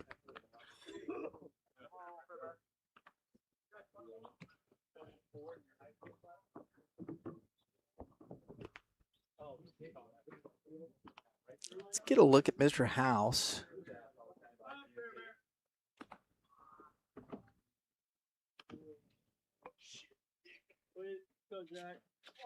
Last week, 2 1/3 struggled, and he faced 18 batters, 7 hits, 6 earned runs, 3 walks, and 2 Ks, 68 pitches in 2 1/3. Much better start for him, as in the 5th inning, he had the leadoff single, but worked back and went 1, 2, 3 after that, and leads off here with a ball to the fence. Jack Farber at the plate, sac fly, hit by pitch, and scored a run. Off the handle, Nosovich, nice play. Jonah Nosovich at third base cuts that off. That was smooth, folks. Getting the speedy Farber for out number 1. TJ Bender to the plate. Craddock goes back to second as Dolly stays at short. Zia heads over to right field. Linneman in center and Cale Price in left field. That is ball 1 to Bender.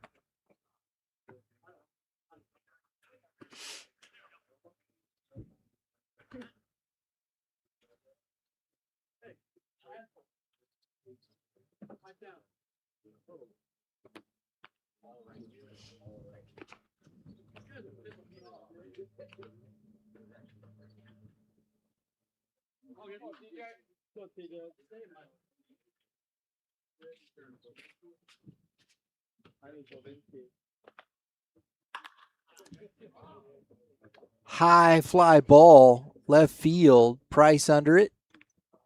Makes the catch. That is 2 outs. Only big inning we've had today is that third, where the Gray Squad scored 4, got off to a big start with the 2-run bomb by DeManuel, and they got some help with Farber getting the hit by pitch and Bender then walking Bobinski Boyd.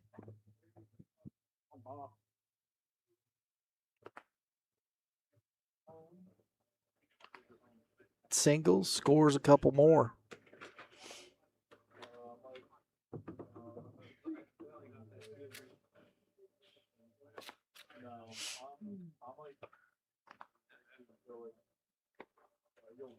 And here we have Nick Bobinski Boyd up. Boyd, he is 2 for 2 today. And he's ahead in the count, 2-0. A couple of singles.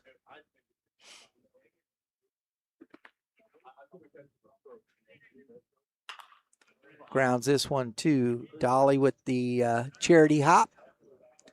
And a 1-2-3 for House. Nice inning for Carson House as we head to the bottom of the 6th. 6-2, Gray.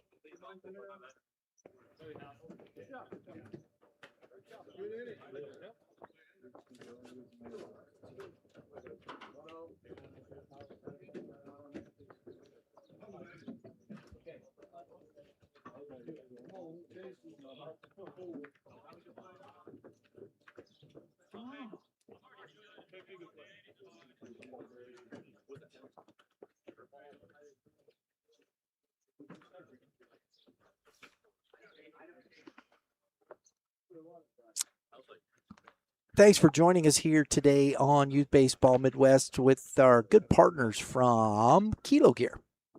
Hey, look, if you're looking to do some training, Kilo Gear's microweighted apparel adds resistance to your everyday movement, helping you train smarter and perform better without extra effort.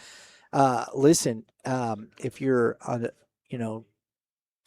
just looking to burn more calories and get back in shape a little bit, look, they've got some great apparel, polos, men's and women's clothing lines, all this.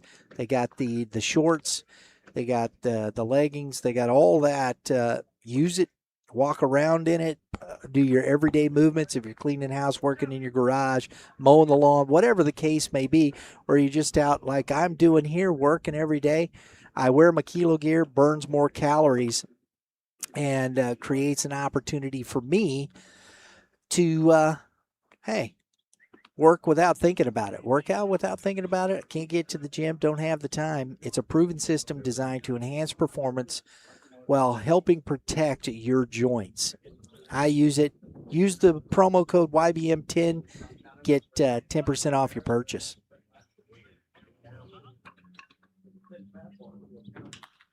Logan Winkleman, first pitch into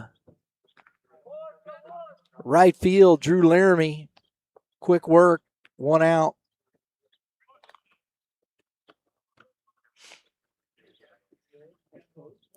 Bryce Byers to the plate. Macon Kessler doing the job.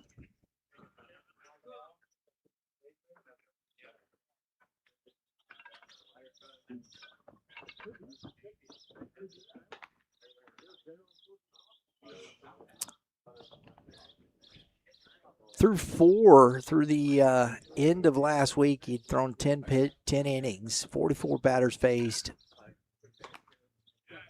1 ball, 1 strike to Bryce Byers. And he's given up 11 hits total. Today, putting together some good work. He's given up 5 earned runs, no walks. I love that about Kessler right there. 0 walks, 9 Ks, 162 pitches. 5 earned runs, but that's what they are. They're earned. Earned completely. Not that a base on balls couldn't be an earned run in that respect, but no walks, no free passes. And the catch is made by TJ Bender. Great job by Jackson Ryder getting all the way to the bricks there, talking to his third baseman, helping him understand that he has got room over there. That's good work from the catcher. And Bryce Byers is down. 0 for 2 today with a walk is Byers. And brings up Jonah Nasevich.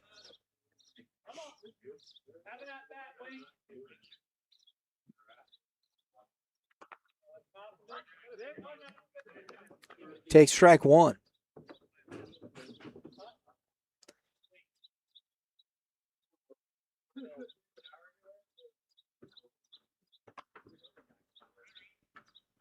One ball, 1 strike.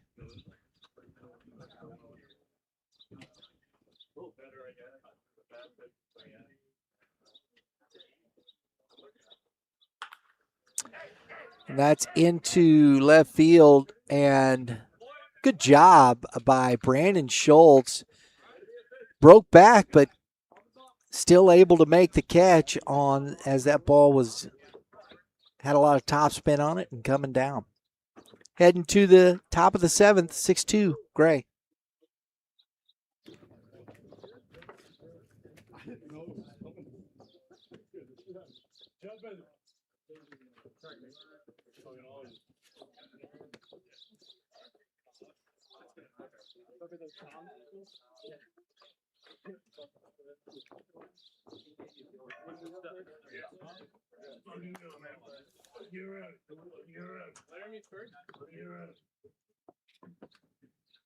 That was a quick inning, folks, and hey, sometimes training doesn't take that, takes a little bit longer. If you're interested in training, use Kilo Gear.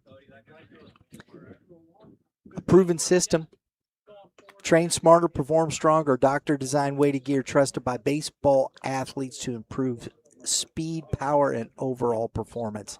Use the QR code. We've talked a lot about it. Hey, I loved what Brad Henderson from SSM Physical Therapy had to say about it, and the use of this training method. So, and that's a physical trainer right there. Good stuff.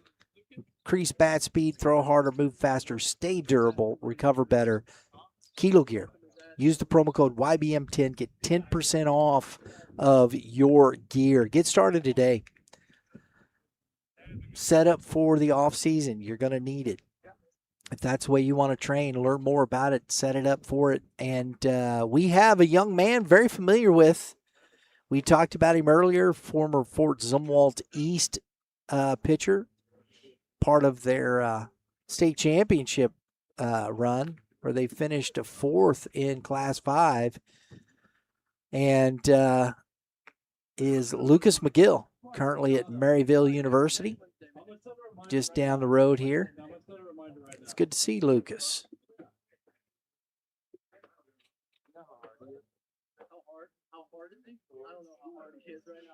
He's going to be facing Drew Laramie, Mason Stahl, and Jackson Ryder. Some familiar faces. GAC and St. Dominic. Fort Zumwalt East and St. Dom have been duking it out for quite some time here in the St. Charles County area. Drew Laramie, nice play. Nasevich.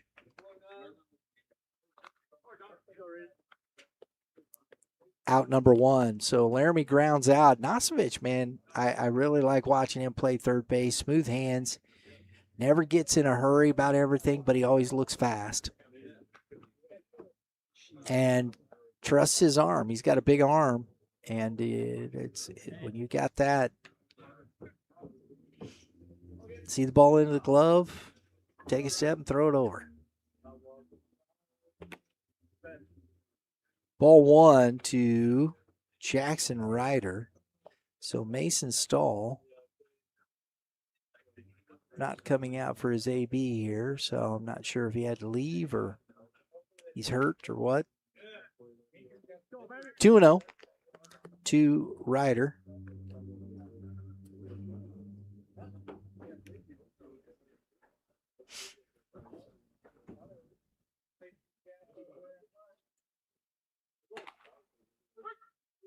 Catches the corner.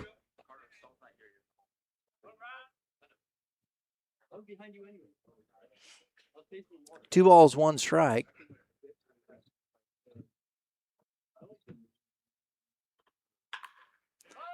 That is foul down the line.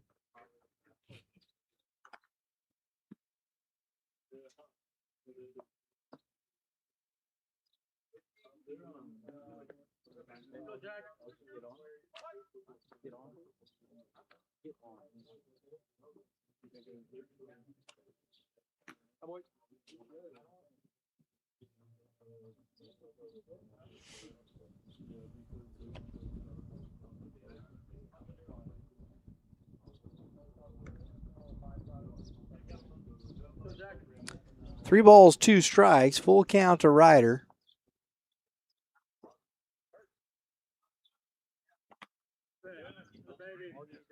And he gets the walk. Good at bat from Ryder. Brings up August Hutchison. He is 1 for 2 today. Singled, was backpicked at second base by Winkleman. Struck out in the fourth looking, and he's got an opportunity to keep this inning going with one on.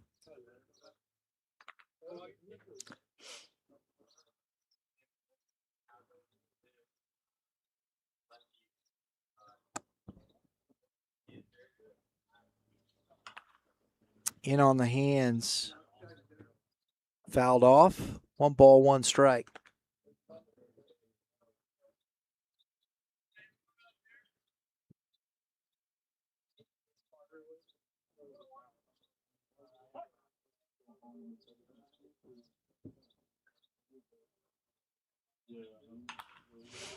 Line past the second baseman, Cooper Harrell, for a single. And there's 2 on and 1 out, and brings up Carter Singler.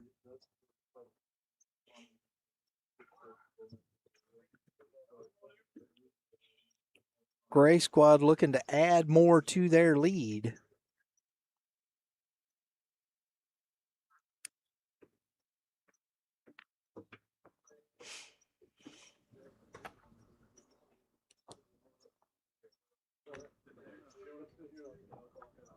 One ball, no strikes.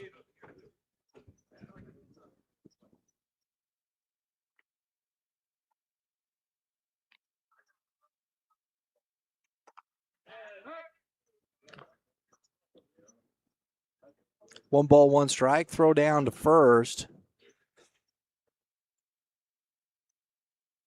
Hutchison back in plenty of time.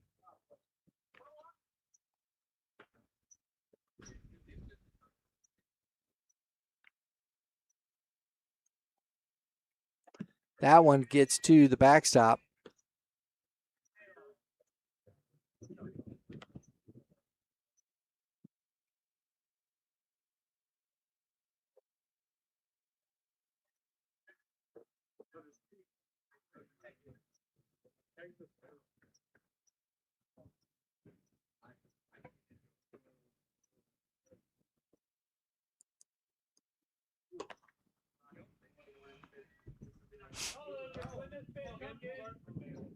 Three balls and a strike.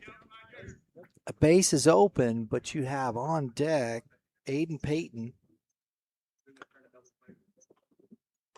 And that is ball 4.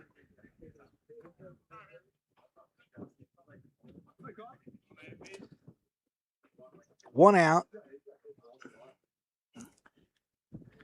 The bases are cloudy with a chance of runs.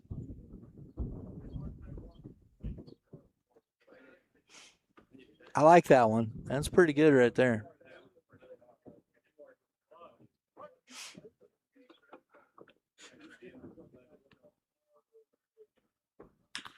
And back up the middle goes Peyton.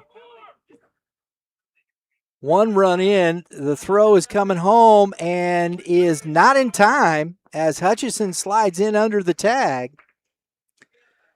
And a 2 RBI single for Aiden Payton, who continues to swing the bat well here in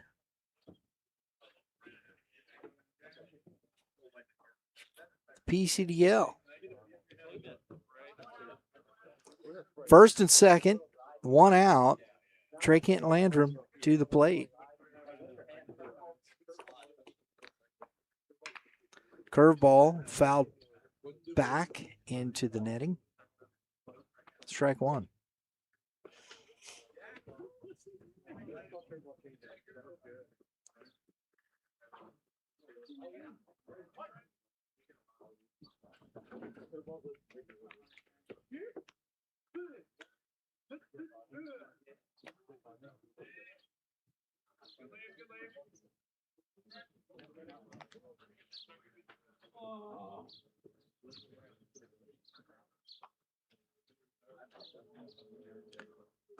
One ball, one strike.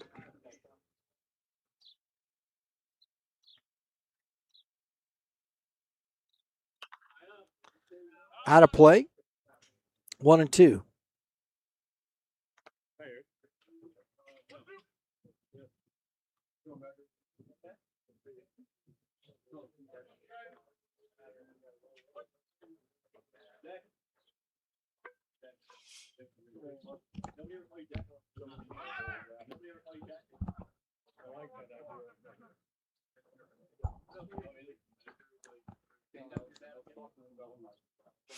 Wild pitch passed. Thurman, and both runners advance 90 feet. 2 balls, 2 strikes.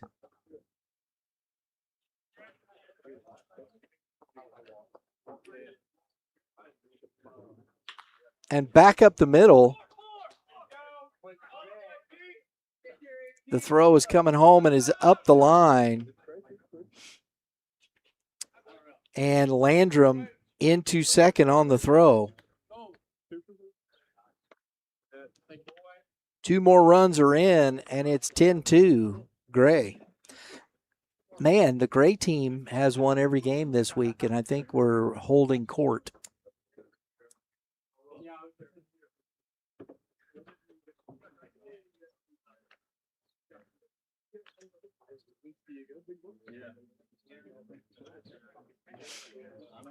Brings up Cooper Emanuel, 1 for 2. The 2-run home run in the third.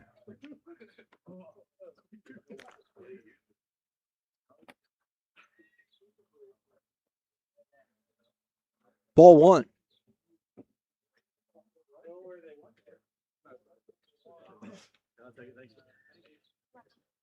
Couple of 4 spots, 1 in the third, now here in the 7th for this Team Pabst. Throw down to second is high.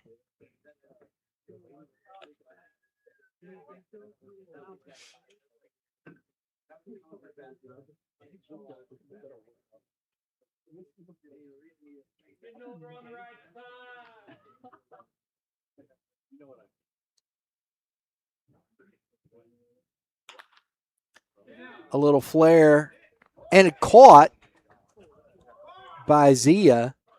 Tries to get the throw back in off balance, and off the bag is Harrell, and Landrum is safe.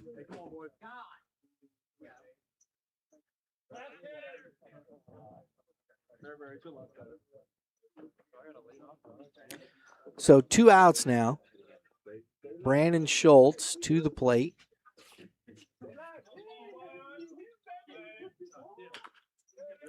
That grounded and is going to get away. It's a good effort. But an infield single for Schultz.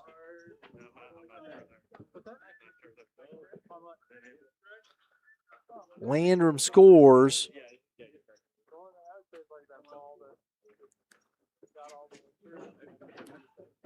And we're going to add 2.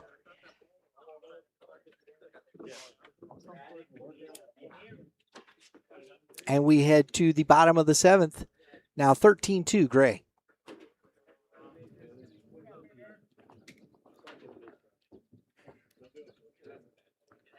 That's how you win an inning right there.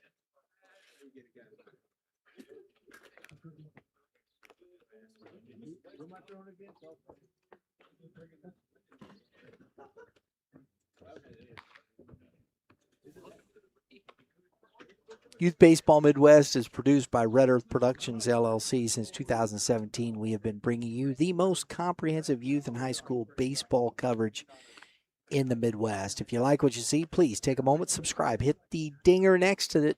That's notifications for more podcasts and live streaming from YBM.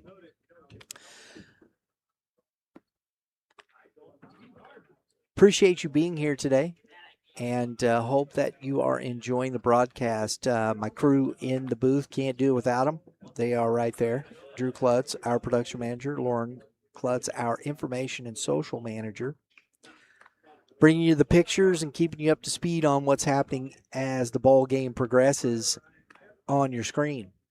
My name is Brian French. I'm the producer of Youth Baseball Midwest, and we want to thank you for joining us here today. We're from Lindenwood University, the Premier Collegiate Development League.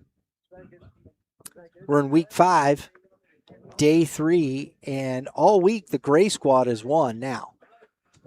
Yeah, but that's kind of interesting. Wearing the gray jersey, getting the dub.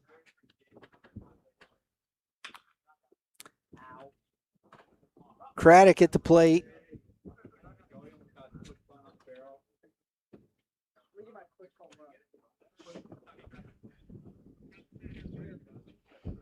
Oh for 2 today. Popped out to right field, grounded to the shortstop.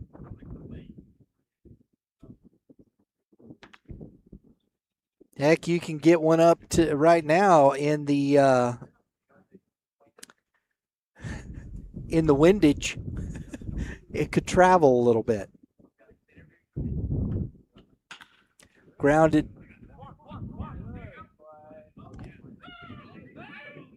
Oh, my mercy. Lander got to that, got the throw over there. Farber off the bag, couldn't get back to the tag, tried to touch the bag. There's a lot going on there, folks.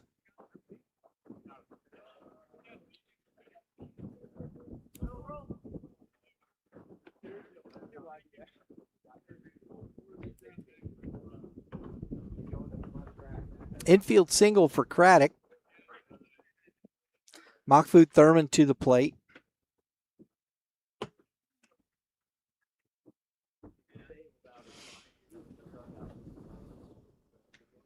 Take strike one. 1 ball, 1 strike.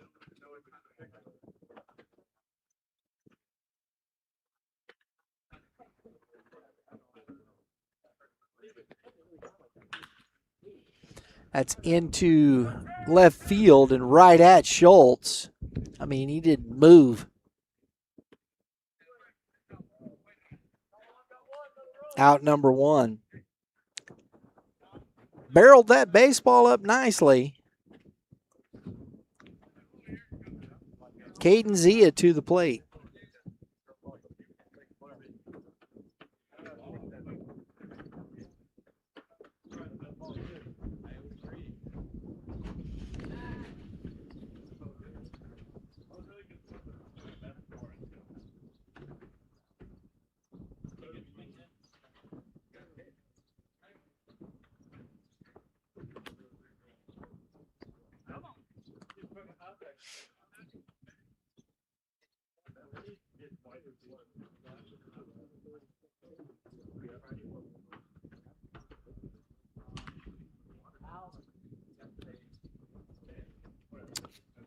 One ball, 1 strike to Zia.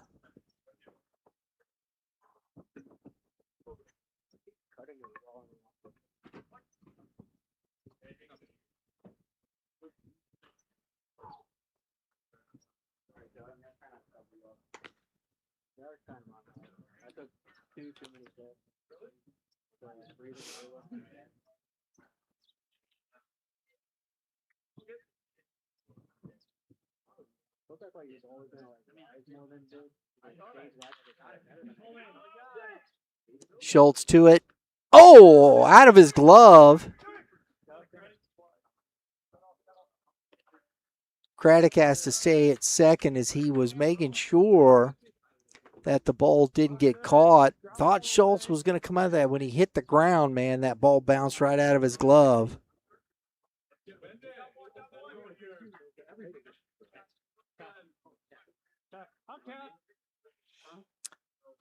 Brings up Cooper Harrell. 0 for 3, did reach on the air and scored a run with a stolen base. Curveball stays up.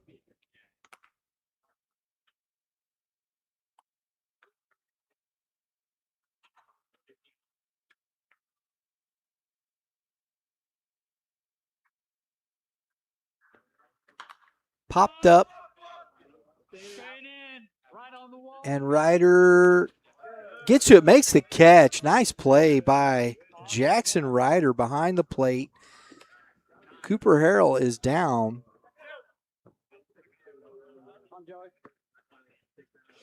And Joey Linneman coming up.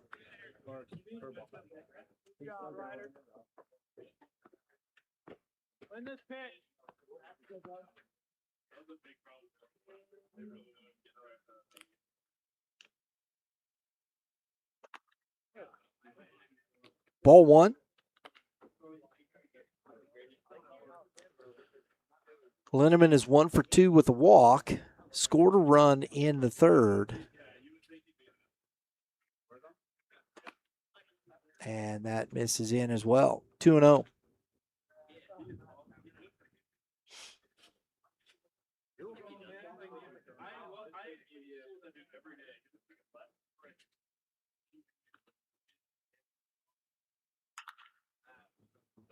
Pop foul out of play.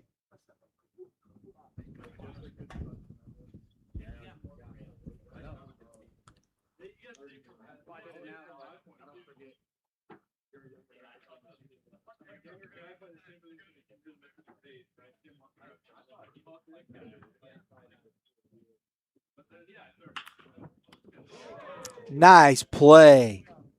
Kessler reaches out and snaps it out of the sky on the line drive. Out number 3. We head to the, is that going to be it? What do we got? That looks like that's going to be it today, folks. 7 innings of baseball. Looking forward to seeing you next week. Appreciate everybody being here. We'll make sure you follow us on our socials. We'll have our top performers. Thank you for joining us. Everybody have a great day in the Lord. And, hey, we'll see you at the ballpark.